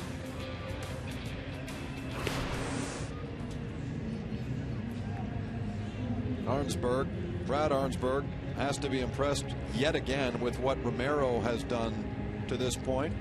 I don't know if that's an indication that he's not going any further. Probably it is. I think with 106 pitches, he's been outstanding here this afternoon. I would say Ricky Romero maybe at this point is his day is over. I think that's Scott Downs throwing in the bullpen. And we have to keep in mind that this is a very long season. And these young pitchers are on a season-long pitch count in terms of innings. I mean, the Blue Jays do not want Romero to go, I think, anywhere close to about 175 innings this year if they can help it. So they've really got to temper his outings as best as they can. And he's been good. Very good. What a nice start to his career.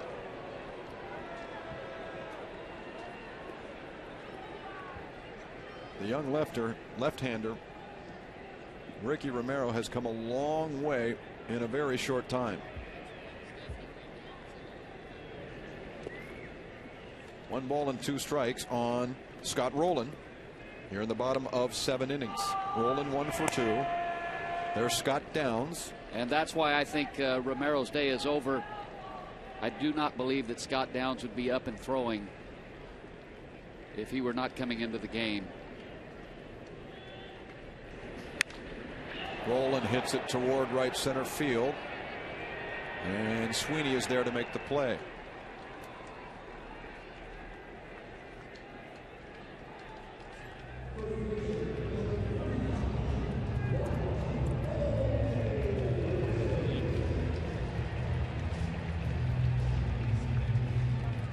Lyle Overbay then will face Braden here.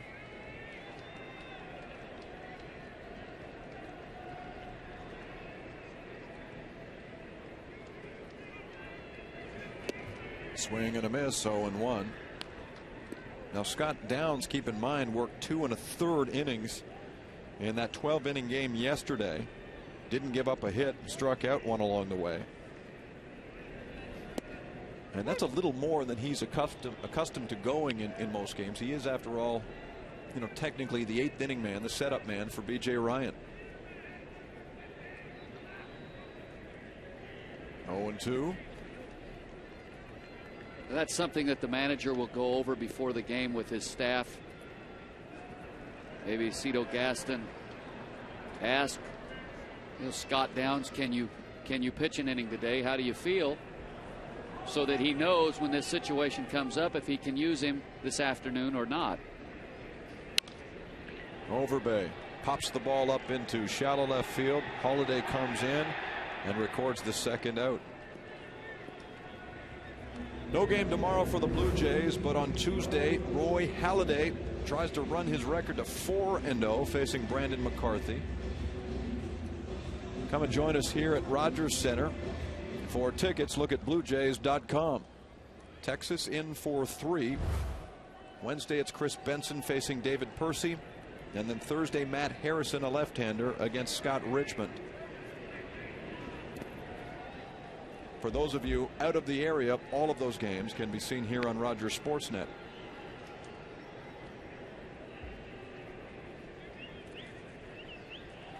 Back comes Raul Chavez, who's 0 for 2. He popped out to the pitcher and then grounded into a 4, 6, and 3 double play in the 4th inning. Chavez added to the roster in the wake of Michael Barrett's injury.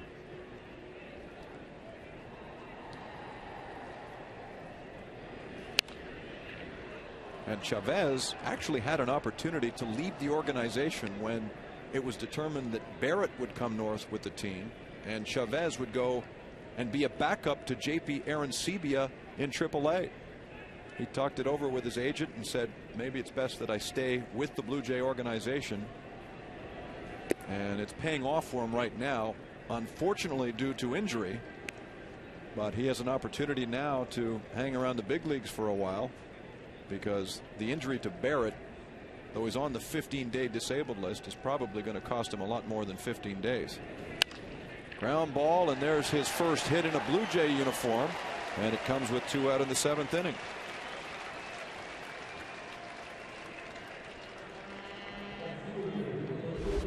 Chavez, known as a very good catch and throw catcher, but here he gets himself a base hit, hits the ball hard into right field.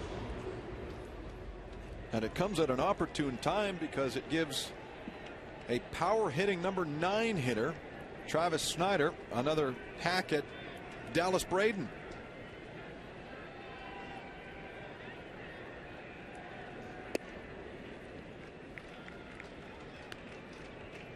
And this is the beauty of the starting 9 for the Blue Jays these days, is that Cito continues to keep Snyder in the 9 position. So you've got power right at the bottom of the order. Chavez jumps quickly back to the bag.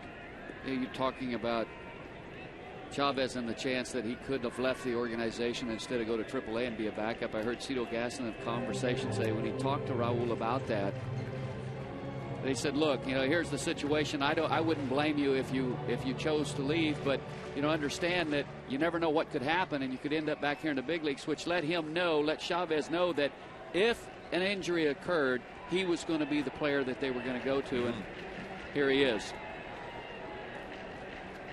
1-0 pitch to Snyder, and it's sent foul. J.P. Arancibia's time is coming.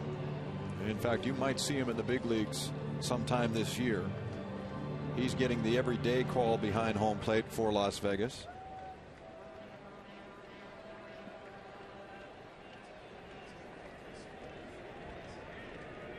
One and one now. Here's the pitch to Snyder. Strike 2.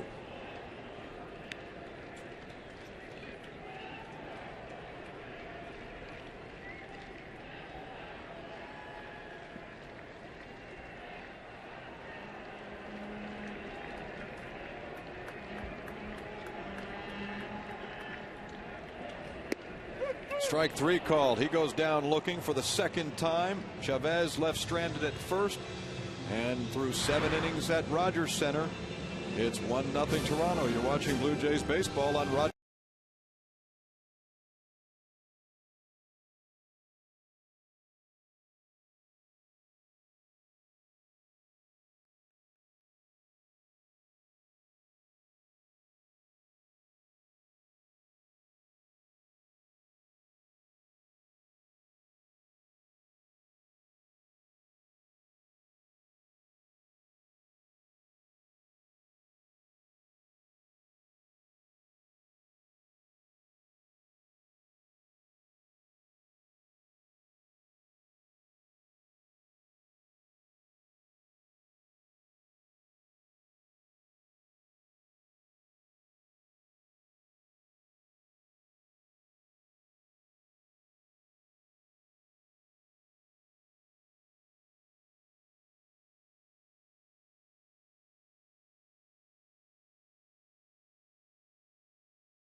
Not give up a run, allows just 4 hits, and his ERA drops from 2.57 to now 1.71.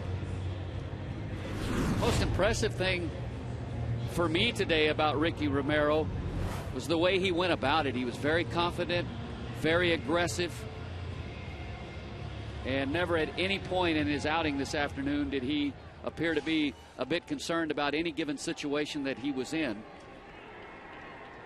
And along the way, he establishes a new single game high in the big leagues with 6 strikeouts, bettering the 5 he had in his first start. And he moves aside for Scott Downs, who gets a swing and miss from first baseman Landon Powell. So here's Downs in his setup position, pitching in the 8th inning, facing the number 9 hitter right out of the gate. 0-1, and now 0-2. So Powell will be followed by Sweeney and Cabrera.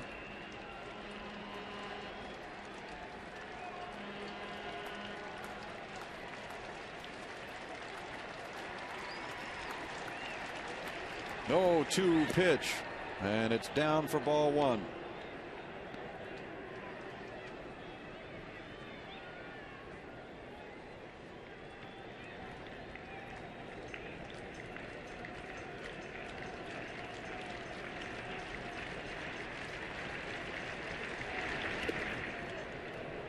Now 2-2. And of course, Scott was part of that very impressive combination of five who helped secure a victory yesterday after Brian Talent went 5 1/3, Downs himself 2 innings and a third.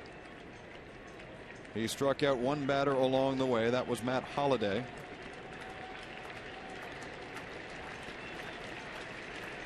Two balls and 2 strikes on Powell. Here's the pitch, and there he goes.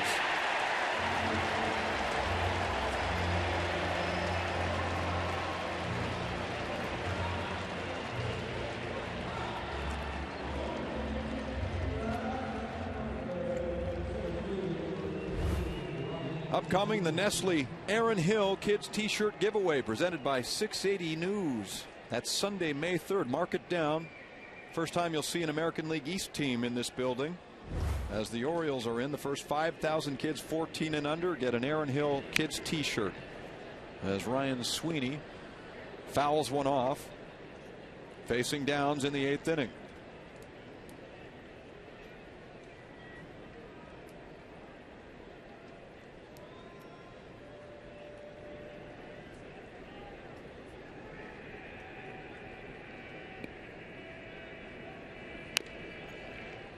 Scott Downs, one of the reasons, aside from his stuff, that he's so effective is he just seems like every time he comes in the ball game, he makes quality pitch after quality pitch.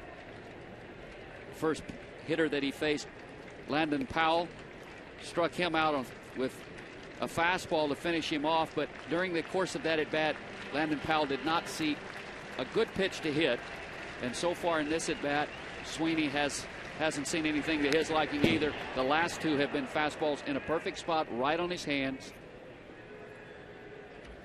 Downs followed Romero in Ricky's last start in Minnesota Tuesday. Romero went 8 innings. Downs pitched the 9th, got a ground out of Kadire, and then struck out Joe Creedy and Delman Young to pitch a clean 9th. And most certainly has Sweeney in a situation right here to throw him that good curveball and maybe get him to chase. Sweeney holds up, so it's a ball and 2 strikes.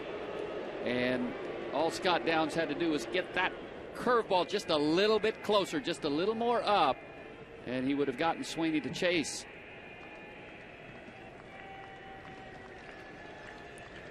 The Blue Jays in the 8th inning, clinging to a 1-0 lead.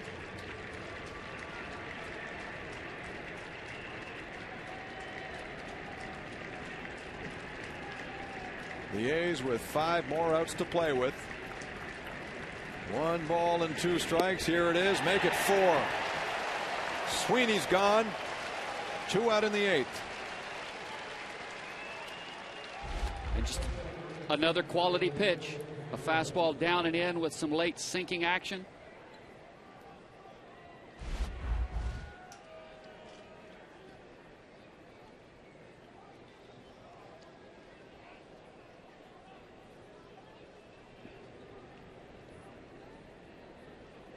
And now Orlando Cabrera, the shortstop. And he shoots it to Roland. Roland throws it to Overbay. And Downs gets his 3 in the 8th inning. Scudero leads off the Jays half.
partnered with the Blue Jays Care Foundation to host Doc's Box.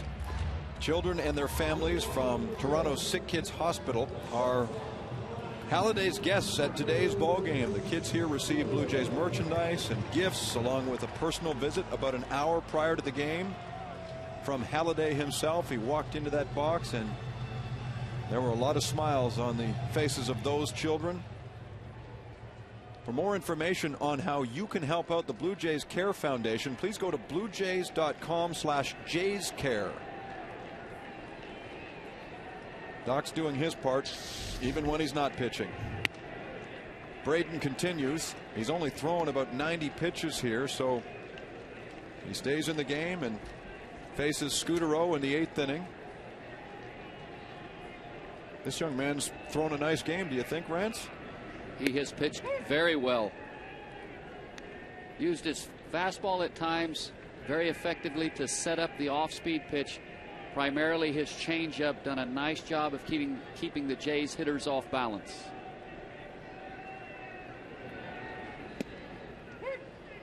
Floats another pitch in there for a 1-2 count on Marco Scudero. And Marco Scudero would give you the impression that this afternoon he's had a little trouble trying to get his guess right. He looks fastball, he gets a changeup, look changeup, get a fastball. Hits this one high in the air. That's traveling toward the wall, but it falls short for Matt Holliday.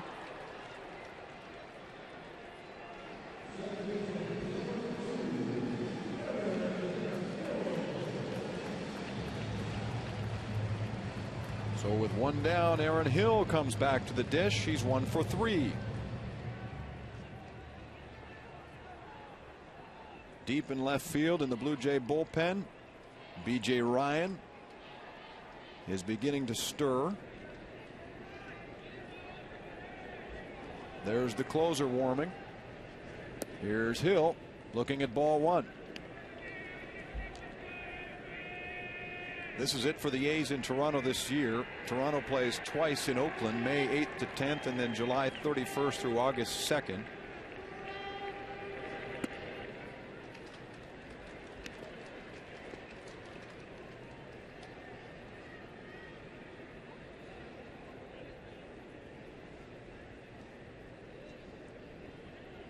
Braden now on the 2-0 to Aaron Hill.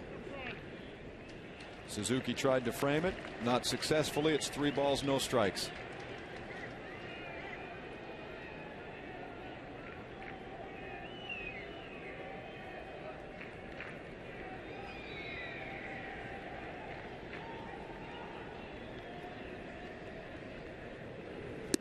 Ball 4.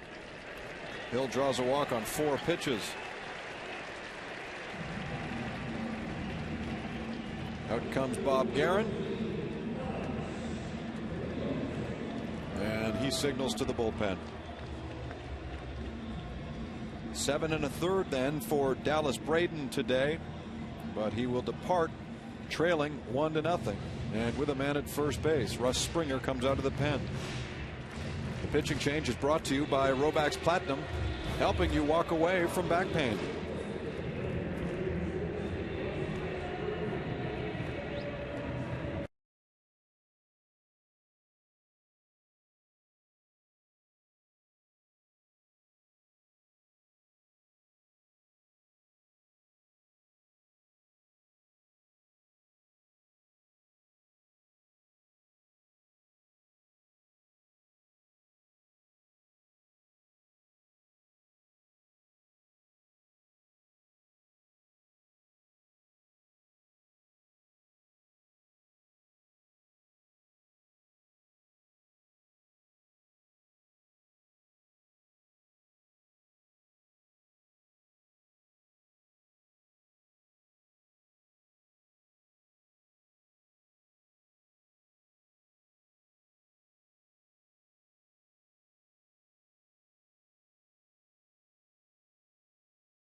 From in the concession stands here at Rogers Center, they've watched a close one today. And both starting pitchers have officially exited the game now that Dallas Braden is gone. Russ Springer takes his spot.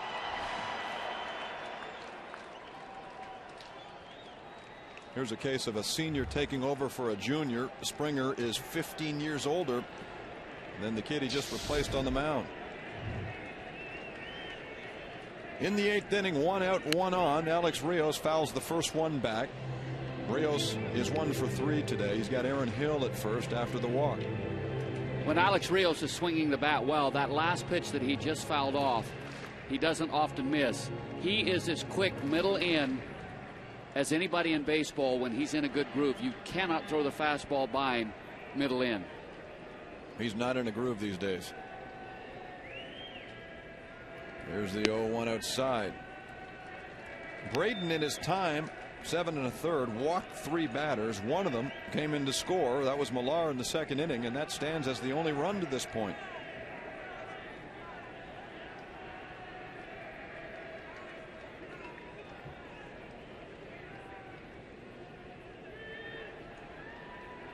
There's Springer, and a fly ball to right field for Cust. And that sends Hill back to first.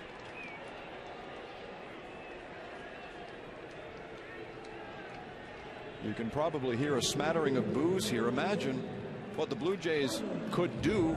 They're already 9-4 with Alex Rios in a groove. They've been able to do this for the most part, at least in the last 5 or 6 games, without much of a contribution at all from Rios. Rios is going to get hot at some point and find his rhythm. But it sure is frustrating and difficult for a hitter when you're struggling. Sent back by Wells, 0-1. Did you have any little tricks when you were scuffling? Aside from extra batting practice, Nothing. Not really. And sometimes if it really got bad, there would be times I might come to the ballpark and say, I'm not even going to hit. I'm not going to take any early BP. Not even going to take regular batting practice. I'm just going to go into the game, try to see the ball, and hopefully get a good result. Because what happens sometimes is, first of all, it generally starts as something physical, and then it becomes mental. And sometimes you just have to clear it out. Right. And it's not to say that Rios is, scuffling. He's got singles here and there. He's got a couple in the last 2 days, but no power. The RBI opportunities haven't been there in the last little while. Swung on and missed. Wells chases a high pitch from Springer. Now, the first pitch to Wells from Springer was a fastball up, borderline at best, that he fouled off. There he definitely chased a pitch that was out of the strike zone, and that's been Vernon's Wells. One of his weaknesses is he does have a tendency to chase the fastball up and out of the strike zone. 1-2, and that's off the plate. 2 balls and 2 strikes.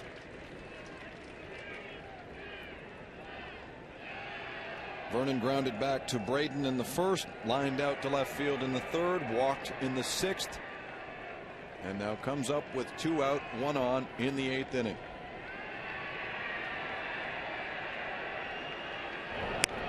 Scheduled to hit for the A's in their half of the 9th, the meat of the order, Jason Giambi, Matt Holliday, and Jack Cust. 2 of the 3, Giambi and Cust, are left-handed hitters. B.J. Ryan is ready to come in. Springer deals the 2-2, and Vernon gets a piece.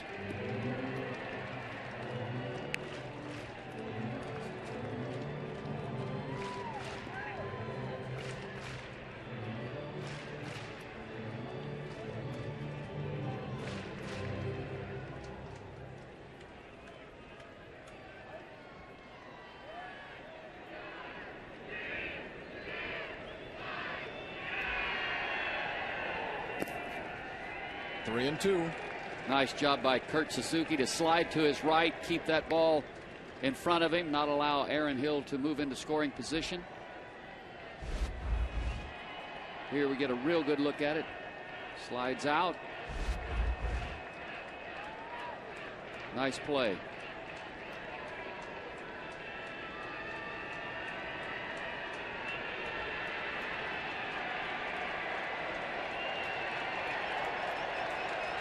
Hill's on the move, and it's popped out of play by Wells.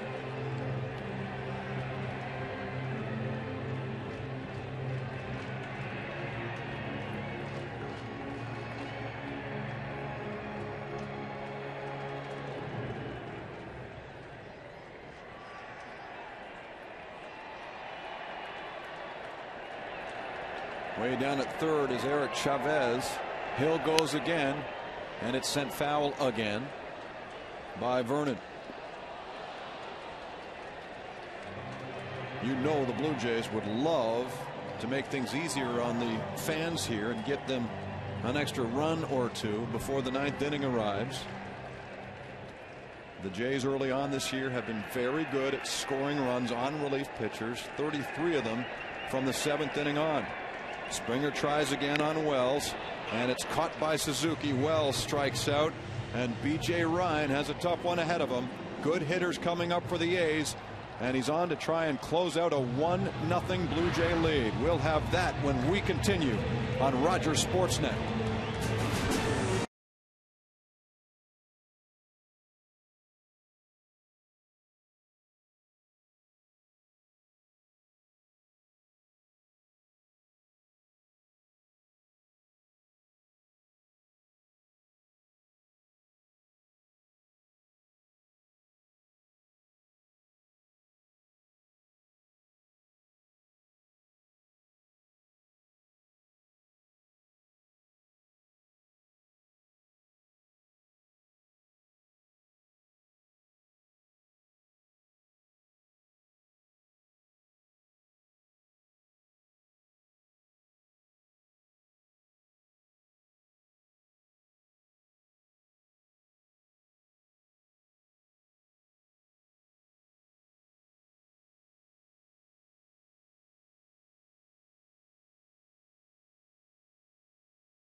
Statistical information provided by Stats Inc. Well, this should be fun. B.J. Ryan comes on, making his 5th appearance of the year. This a save situation. Top of the 9th inning.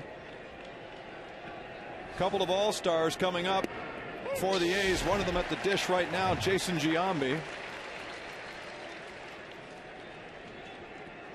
Just one save so far this year for B.J. as Giambi lifts a fly ball into foul territory. Rolling rushing over, but it's out of play. That one save came on Monday in Minneapolis. It wasn't an easy 1-2-3. He gave up a couple of base hits, but closed out an 8-6 comeback victory by the Blue Jays.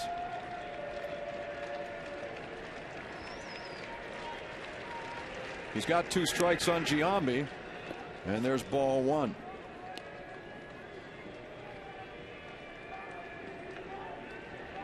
Just a 188 hitter career against BJ. One of those home runs in walk-off style last June at Yankee Stadium. He gets jammed there and muscles the ball to Scutaro. 1 away. BJ's first appearance on the 7th of April. He had a 1-run lead and gave up a tying solo home run to Brandon Inge. But the Blue Jays were able to walk off with a victory in the bottom of the 9th on that occasion. And then you might recall the shaky appearance in Cleveland trying to protect Roy Halladay's 4-run lead as Halladay fouls it away. He watched as the Indians scored 3 times. Ryan walked 3 batters, gave up a double to DeRosa that cleared the bases, and Cito Gaston had to go to Jason Frazier to get the final batter. That was Victor Martinez. Here's Halladay flaring it to right field. Rios was well back, so Halladay's on base with a single. As long as you keep making quality pitches like B.J. Ryan has done since coming into this ball game. Nice pitch to jam Giambi, and this one keeps it on the hands of Halladay, but he's able to muscle it into right field. As long as you keep making quality pitches, you'll be all right. Now here's Jack Cust. Cust is 0 for 3. He's lined out and struck out twice. He has a 40-game stretch of reaching base that dates back to August 26th of last year. It's actually the 3rd longest stretch in Oakland A's history. But it's in jeopardy here against Ryan. He's behind 0-1. The A's record is 62 consecutive games by Mark McGwire from 95 through 96. Cust, though, has reached base 40 consecutive games, though not today to this point. 1 man on, 1 man out. That's an impressive run. Strike 2. 40 straight. That is something.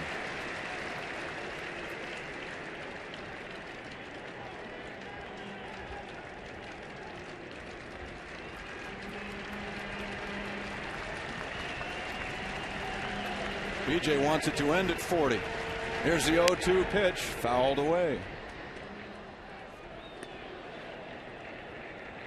Cust with a pretty good swing at a breaking pitch.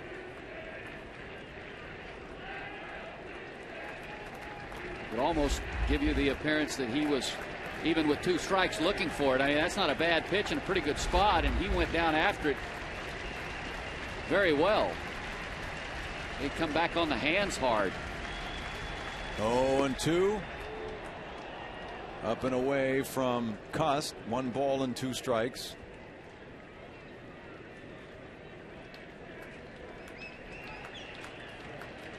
Another left-hander, Eric Chavez, is on deck for the A's.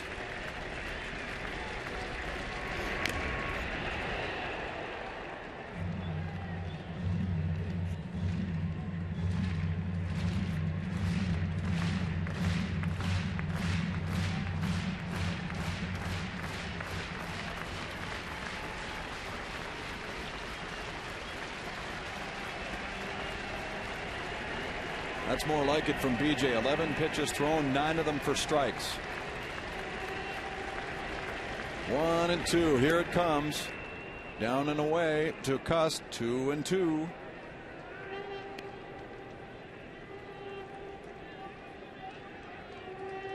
Pretty good battle going on here between B.J. Ryan and Jack Cust.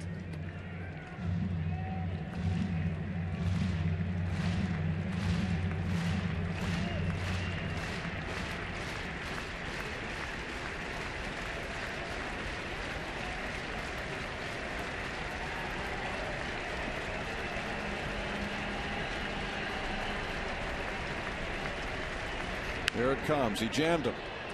That's straight back. And missed this broadcast booth by about 2 feet.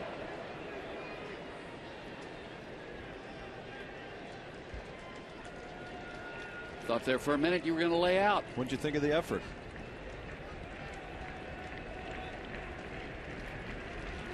Overall, it was quite weak. If I had a fish net, that ball is mine, Rance. Ryan tries again, and he got him. Goodbye, Mr. Cust. Looks like that 40-game base reaching streak is in jeopardy now. Just a great pitch from B.J. Ryan. A fastball right on the corner, knee high. Not much as a hitter you can do with that. Maybe hope to foul it off and see another pitch. 1 man to go then for B.J. Ryan. And it's the always injured Eric Chavez playing his first game in a week. Takes the swing 0-1. The Blue Jays now leaning on BJ to run their record to an impressive 10-4. But he'll need to get Chavez. 0-1 pitch, slapped right back to him, and this will do it. The Blue Jays have won it. B.J. Ryan saves Ricky Romero's second big league win. An impressive 1-0 victory today at Rogers Center. RBI single from Lyle Overbay.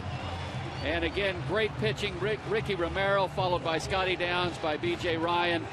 And a great relay on a double by Sweeney to get Mark Ellis at the plate. And a great ball game this afternoon for the Jays. And they will enjoy their day off tomorrow. The Blue Jays will maintain their spot atop the American League East, now 10-4. What a start for Toronto. Ryan finishes it off. Save number 2, victory number 2 for Ricky Romero as the Blue Jays defeat the A's 1-0. Ivanka Osmak is standing by. Back at the studio for Rance Mullenix, I'm Jamie Campbell. Thanks for watching.